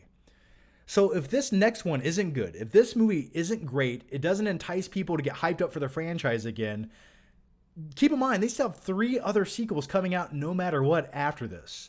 So if this is terrible and people hate it, now talk about like box office bomb after bomb coming out. So I'm looking forward to it. I like the first Avatar. I know exactly what it is. I take it for what it is, but it's just fun to look at. So yeah, I'm hoping the storyline in this one's a little bit better because it's really a universe where they can do whatever they want. It is fun, it's immersive, and I really hope they like utilize it to the best of their ability. I just don't want to see Jake Sully's little skinny legs dangling on the screen anymore. DJ Run says, "Do you have any plans for Valentine's Day?" Not right now. I do not. I'm going to cry alone in my bathtub. Dustin Rich, what celeb would you most like to fight? Why do I have to fight them? I have to fight them? I don't want to... Can I just meet them? How about that? I would love to meet Arnold Schwarzenegger. I would love to meet him, give him a hug, a high five, a handshake, whatever. You know, honestly, if I could have any photo op with a celebrity, it would be me and Arnold shaking hands from the Predator scene. That would be like the ultimate. If I could meet a celebrity and do anything I wanted, that's what I would do. Joseph Knoll says, Kevin Smith can make Batman pizza movie.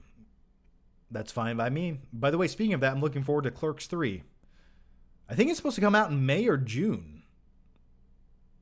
I hope it's good. Jason Nelson says, I tried watching Peacemaker with kids. Bad decision. Yeah, definitely not especially episode 2. No, the end of the first episode where he like meets that chick in the apartment building. Yeah, I probably wouldn't have small children watch that. Jason Dolan says, Spider-Man is the pizza delivering Batman. That's true. He does deliver pizzas in the second movie. Joseph Knowles says, John, will you come to New Zealand and stay with me? We can eat pickles and watch Troy. I'll watch Troy, but I'm not eating pickles with you. No offense, but I will watch Troy. David Coe says, I'm hoping the opening Batman's first appearance fighting crime, then we jump ahead a year so we don't get an origin story, but also see the reaction of the criminals who have never seen him before. Yeah. So I've heard that there definitely isn't going to be the obligatory retelling of the origin story this time around, which is great. And I think the first opening scene of the Batman movie does need like the first outing of him dressed like Batman. Like the first scene in the Batman movie should be the first time he ever put on the armor plated suit or went out to fight. Maybe like he's wearing like a shittier version of the suit before he perfected it. But that should be the opening scene. And then we could have like the cut to a year later, and now he sort of like perfected the armor plating and the mask.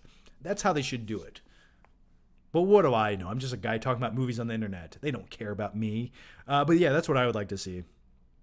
Joseph Knoll says, should you go to a casino and act like Pesci?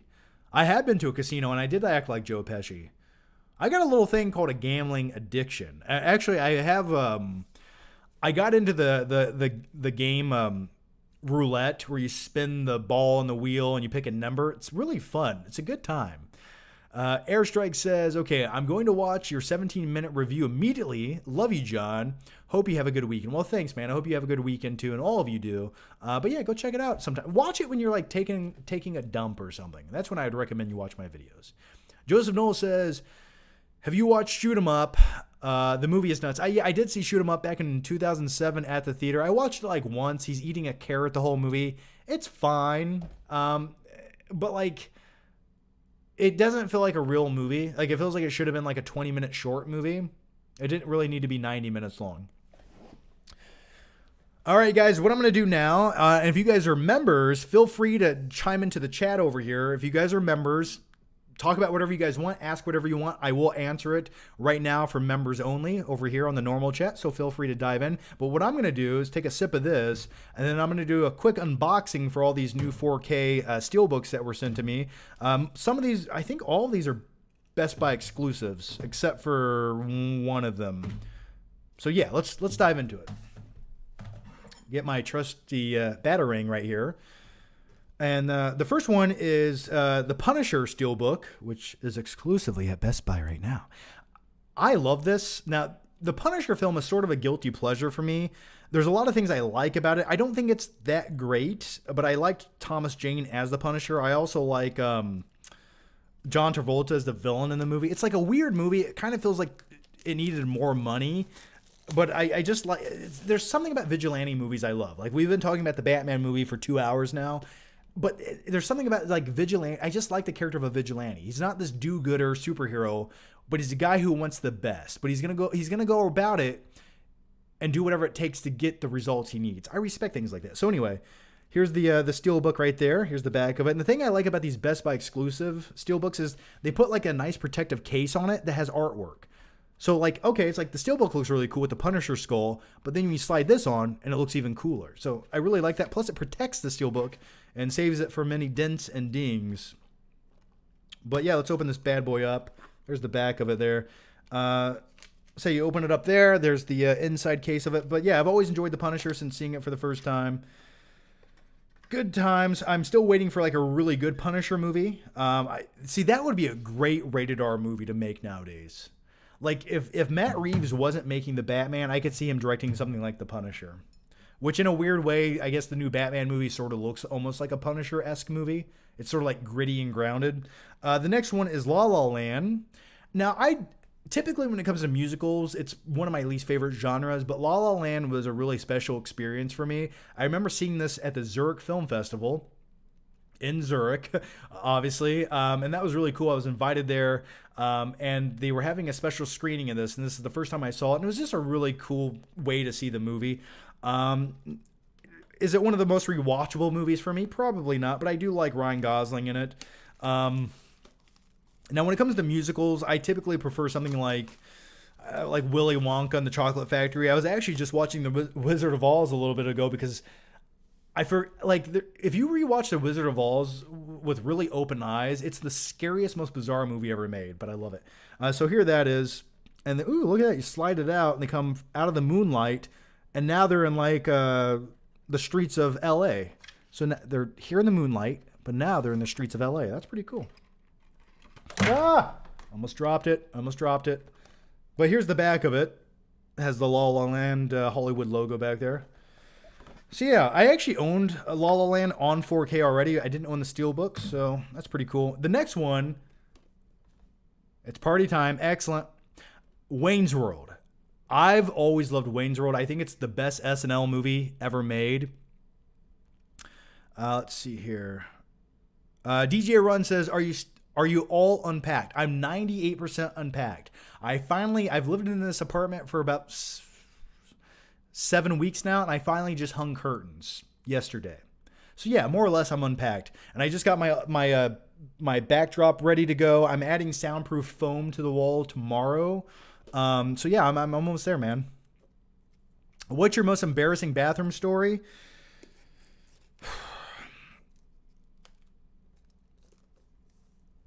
I don't know. That's a tough one. You ever go to a public restroom and you're sitting down on the toilet taking a number 2 and you're trying to be so quiet. You're trying so hard, but you got to make a little noise. You just have to. You can't help it. That's always embarrassing. And anytime I'm in a bathroom, like a Walmart bathroom, and I hear someone like fart, I have to laugh. But anyway, Wayne's World for me is a very special comedy movie. Now this is the Blu-ray. They don't have a 4K of this. But that Steelbook, man, look at that. That just looks great. That's fun. But the thing about Wayne's World is more or less, this was made in the 1990s, before the internet really was a thing, before YouTube ever existed or was thought of. And it was just two dudes talking about whatever they wanted to talk about in their mother's basement. Now think about that. If this had been made in like 2006, they would have been making this show, their public access show, on YouTube. So for me, it's almost reminiscent of my own life. I was in my mother's basement making YouTube videos, being a weirdo. And that's sort of what this movie is. And that's why I find it so relatable. Like they could almost make a modern day remake of Wayne's World. Except it's two guys in the basement making YouTube videos. I don't know. That's one remake I'd actually sort of be interested in. All right, the next one is Requiem for a Dream. This is a movie starring Jared Leto that makes you not want to do drugs. And I really enjoy Jennifer Connelly in this movie. Let's see. Farrah Lovely says, I love La La Land. Yeah, it's a good movie. Yo, Deep Blue Sea was great. I don't know what you're referring to. Let's see. Thoughts on the movie Blast from the Past with Brendan Fraser? I've seen it like once or twice. I think the concept's really interesting where they live in a bomb shelter underground, which, by the way, I would love to live in a bunker underground. Like, if I had that option, I would do it. And eat, like, canned food for the rest of my life. Can a car wash cleanse your sins of a Razer mouse? Speaking of the Razer mouse, I still have that piece of junk right here, sitting here. I don't use it anymore, but it's sitting there so I can smash it against the wall one day. As far as Requiem for a Dream goes, here's the steelbook of it. Really nice cover. Looks nice. Definitely a depressing movie. It would take a lot for me to say, I'm going to go watch Requiem for a Dream today. That's like saying, hi, I want to be depressed today. Let's do that. But a great movie I think everyone should watch once. And if I ever have kids, I'm definitely going to, like when they're teenagers, I'm going to make them watch this movie and be like, that's why you don't do heroin. Michael Witherspoon says, what's up, John? Hey, how's it going? Oink Master Supreme Forever says, Galileo. Oh, yeah, that's great. That's a great scene. Rip Razor Mouse 2021. I remember the first episode of watching Wayne's World, and I thought it was kick-ass. Yeah, man. Just something about Wayne's World is just so fun. It's just like you can lay back and have a good time and eat pizza when you watch that movie. The last movie I have to talk about is Ghostbusters Afterlife on 4K. This is from Sony. I liked this movie. It might be my top 10 best of the year. It's sort of, now keep in mind, my top 10 best of the year, I had to pick 10 movies. I don't necessarily love every single one on my list. It's just like my top 10 of the year. But Ghostbusters Afterlife, I would definitely much rather watch the previous two films, not the original two films, not that Abomination reboot. But I had a good time with this. I'm curious to watch it on 4K, see how good it looks. I do want to go back and rewatch this. Maybe I'll do that soon, or maybe I'll watch this in 6 months from now when it comes Halloween time or something. But yeah, I'm sure it'll look good on 4K. But either way, I did enjoy this movie. It definitely had that Stranger Things meets Ghostbusters vibe. And that is my quick 4K Blu-ray collection update video. Okay, our segment. All right, I've got a couple other member questions in here. Let's see. Thoughts on Boyhood? I watched 17 minutes of Boyhood once and I'll never finish it. I don't care. I just didn't care about that stupid little boring kid's life. I'm like, imagine if they actually followed someone who was really interesting and didn't waste 12 years making this. Flick, pick. You watch... No, I haven't watched that yet. Daryl Harmsey has been a member for 11 months. Yay. Hey, John, what's your favorite moment in any Batman film? A few of them for me. I love the scene in... I like a few... There's a few scenes in The Dark Knight Rises. I love the scene where Bruce Wayne climbs the well and the music's playing. That instantly gives me goosebumps. I love that. Also, I love... And it's such a small, weird scene, but in The Dark Knight Rises, when he's coming back as Batman after being gone for like 8 years, and he's on the Bat Pod... And all the cops are surrounding him, and he's like, he gets off the Bat Pod and he's like looking around like this. I like that moment a lot for some odd reason. But yeah, there's just too many to pick from. There really is. But those are a few. I know those were like random scenes to hold on to. If I hadn't saved you, your mind would be lost. All right, let's go to the next one. And by the way, guys, I'm going to take just a few more questions for like the next 2 minutes, and then I'm going to wrap up this live show. But I'm going to answer every question I get for like the next 2 minutes. So here we go. Yeeman John says, speaking of rated R movies, what happened to Die Hard franchise? Is that series dead? Is one more Die Hard film possible? One last hurrah for McClane. Bruce Willis is just dead inside. He doesn't care. Every time he's on screen, it looks so obligatory. It's like he doesn't want to be there unless he's getting paid $7 million a day. The last few Die Hard movies were sort of mediocre. I think Die Hard 5 was one of the most atrocious sequels in any franchise that's ever existed. Like, it's on the same level. I actually would say it's worse than Terminator Dark Fate, but like, it's pretty bad. So I could care less about that. If Bruce Willis was like, he cared, then I'd be like, oh yeah, I want to watch that. Yeah, sure. But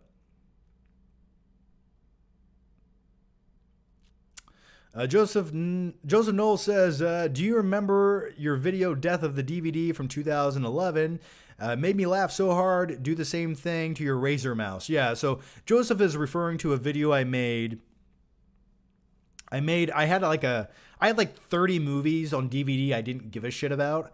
So I made a big tower out of the movies. I built a little tower and I blew them up with firecrackers. That's what I did. Go watch it sometime. Jalen Martin, what's your favorite in the American Pie movies? And you've been a member for 4 months. Definitely American Pie 1 is my favorite. I really enjoy American Pie 2. I actually think American Reunion and American Wedding are okay. I think American Reunion is like a more enjoyable watch than American Wedding, but definitely the first American Pie by far. Like, just a perfect teenage raunchy comedy movie. Steve Groover says, have you seen the theory about Prisoners and End of Watch? Jake Gyllenhaal's character is the same in both movies. Yeah, but he dies in End of Watch. So did End of Watch come after Prisoners?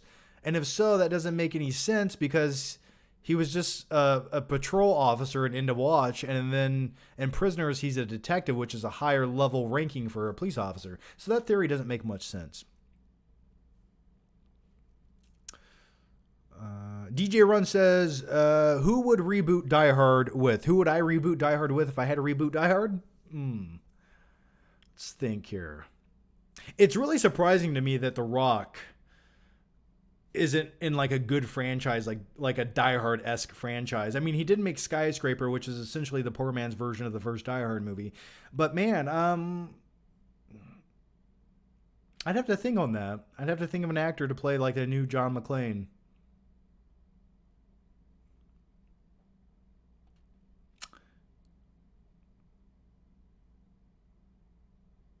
You could, you know who you could have? You could have.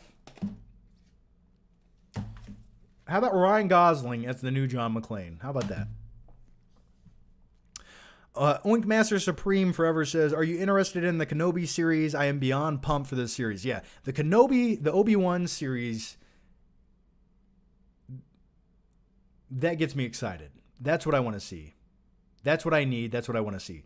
I think that'll be great. I have high hopes for that. I really do. The fact that they're bringing back Hayden Christensen as Vader, like, there's so much they can do with this. Please don't let me down. Yeah, I am looking forward to that. What do I think about the movie Juice? I think you should watch my last live stream where I talk about it.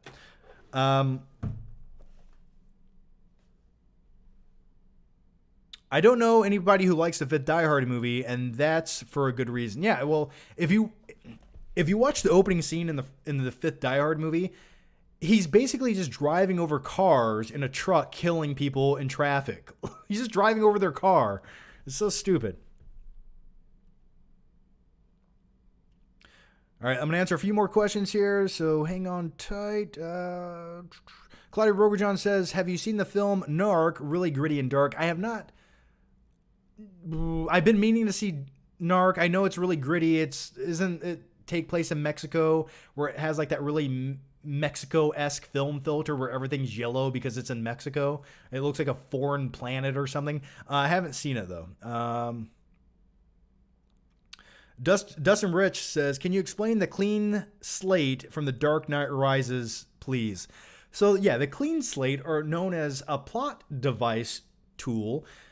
Basically, it's a USB drive where you can plug it in, and what it does is it eradicates your name from every database on the planet. So if you're a criminal and you want a clean background, well, it does that for you somehow, some way. Somehow finds your name on Facebook, Twitter, wherever, and gets rid of your name and maybe your image somehow, which it seems like it'd be nearly impossible to actually really get rid of that. But either way, that's what it was. Yeah, I didn't really like that plot. I didn't like that aspect of the movie that much. I was like, really? That's what we're doing here? Like, why does she care about her criminal past? I mean, wouldn't she rather have like $10 million and she could just move to the Bahamas? Who gives a shit about her criminal past? You're rich now. Live your life.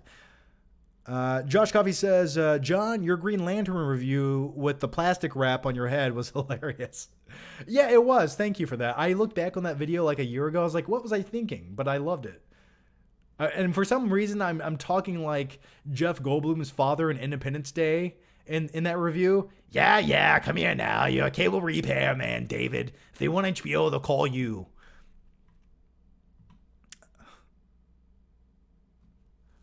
I always wanted a cotton candy gun. Haven't we all? Favorite buddy cop movie? Man, technically both. Speaking of the Die Hard movies, technically Zeus, the character Zeus in it, isn't a cop, but Die Hard with a Vengeance, man, that's a good team-up movie. In my opinion, it's my favorite Die Hard movie. I know. I like it. I just like it. Dustin Rich says, "Was Bruce Willis' acting ability tied to his hair? No hair equals bad acting." I think he just made his money and he didn't care anymore. What's better to you, Shazam, aka the real Captain Marvel, or MCU's Captain Marvel? We're going to go with Shazam on that. Captain Marvel is one of my least favorite Marvel movies. Josh Coffey says, "Ray Liotta and Jason Patric, great film." Claudio. All right, let's answer this last question here. Daryl Harmsey says, "John, what new villain would you put in a Batman film that has never been in a film?" You know, that's a tough one because... hang on. Because I would say a majority of the great villains have been put into the films. Now, one villain that never really came to fruition, though we did technically see them in a film, but I would say Deathstroke. I think a good rendition of Deathstroke where they allow him to actually be the main villain, or at least the main antagonist of a film would be great. We were supposed to get something like that in the solo Ben Affleck Batman movie, but it never happened. But that's what I would like to see. Also, I think Red Hood would be another good character that we haven't seen yet for a Batman movie. And I feel like the character Red Hood or something similar to that could work for like a Matt Reeves-esque grounded Batman movie at some point. So that would be awesome. So either way, guys, I think I'm going to wrap up the live show right there. I think we have one last question, and this will be the last one. Dara Harmsey says, what would your last words be before you die? And you said, don't get scared now. 3 ice cubes, no more, no less. Or, my name is Morgan Freeman. I probably would say, I'd be on my deathbed. Hopefully I'm old and decrepit by then. And I just say, don't get scared now. And I die. Those would be really good last words. And you can put that on my tombstone.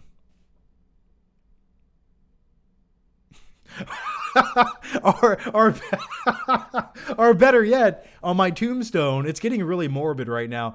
I could put, my name is Morgan Freeman. Could you imagine that shit? Like, you're just walking through the graveyard one day and you read that, and as a picture of like my white face under that, it says, my name is Morgan Freeman. Like, what?